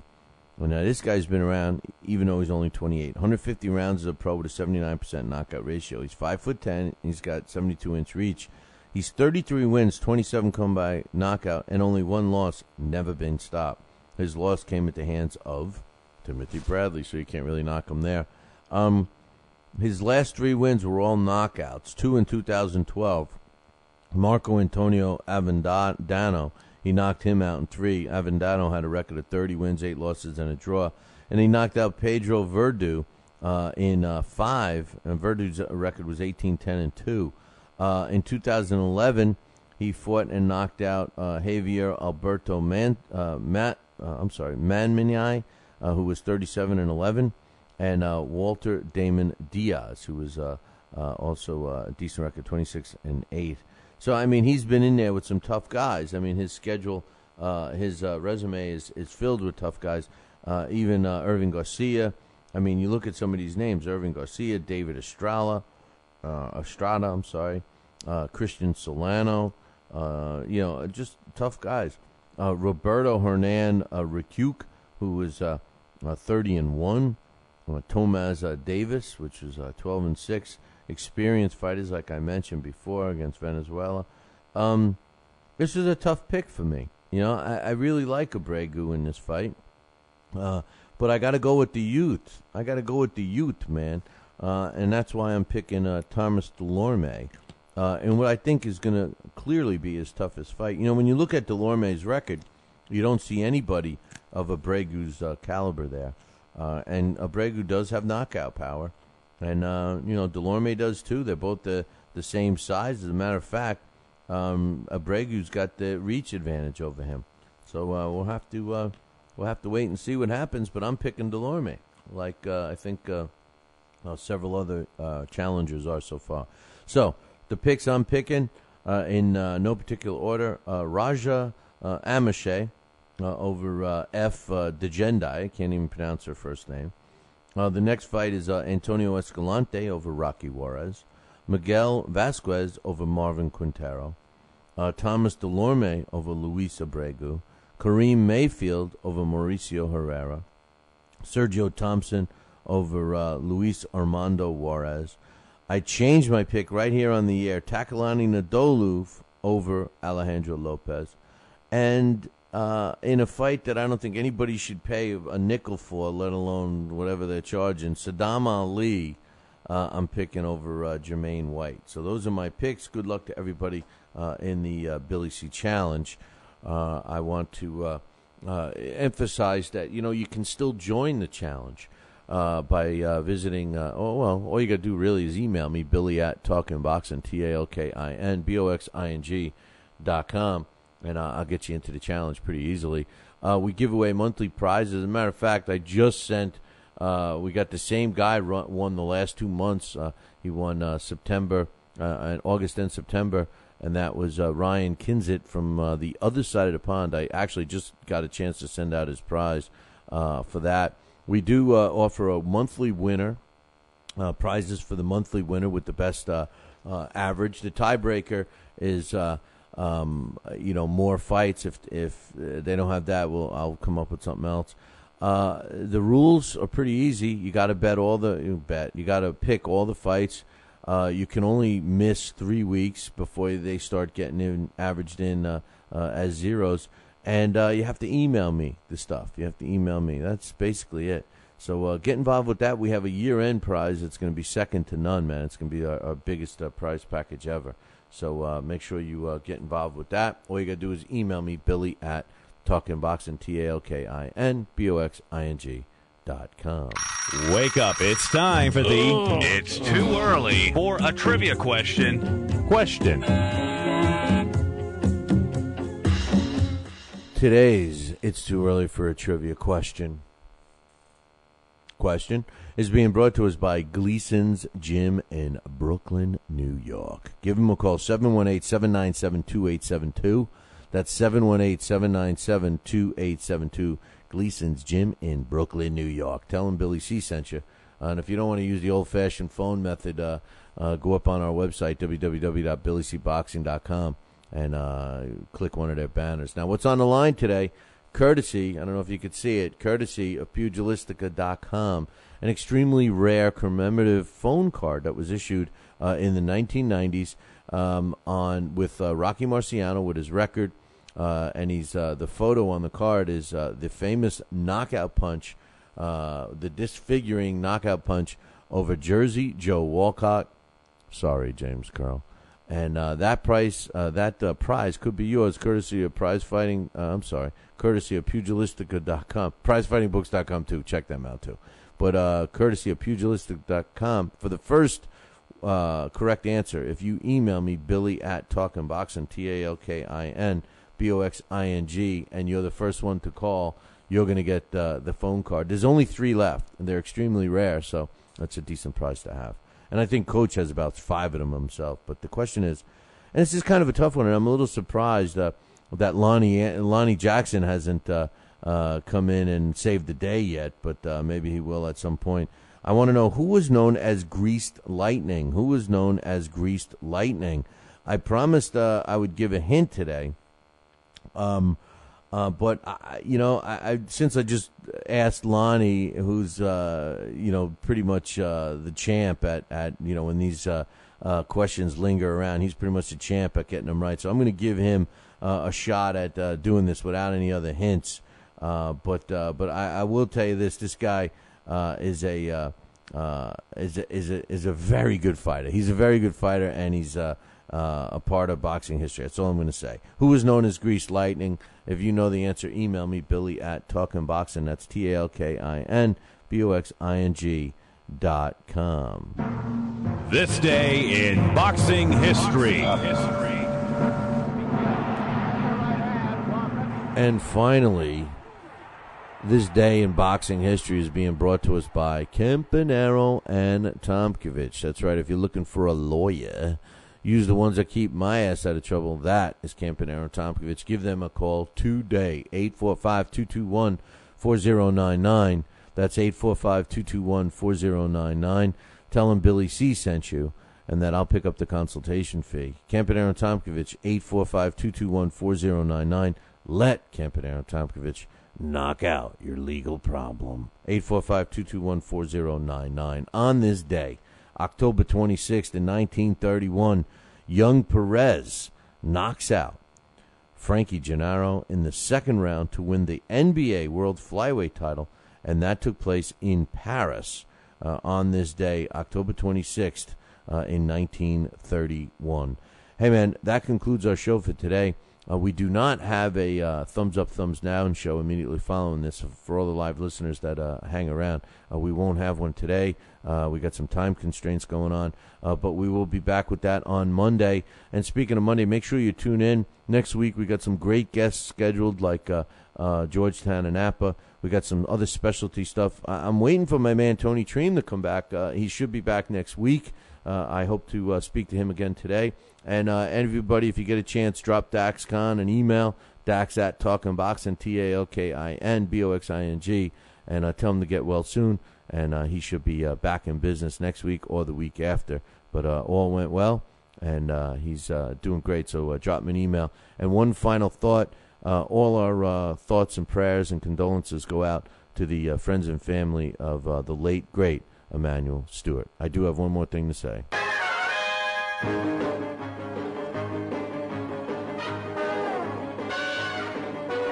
Make sure you tune in Monday morning, same bat time, same bat channel. Then again, there's only one channel, man. Fight Now channel. Call your local television provider and tell them you want the Fight Now channel added to your sports channel lineup. It's that simple. Pick up the phone and call them. For all the information about the channel, you can find it on their website, www.fightnow.com. See you all till Monday. See you all till Monday. Yeah. Ciao, baby.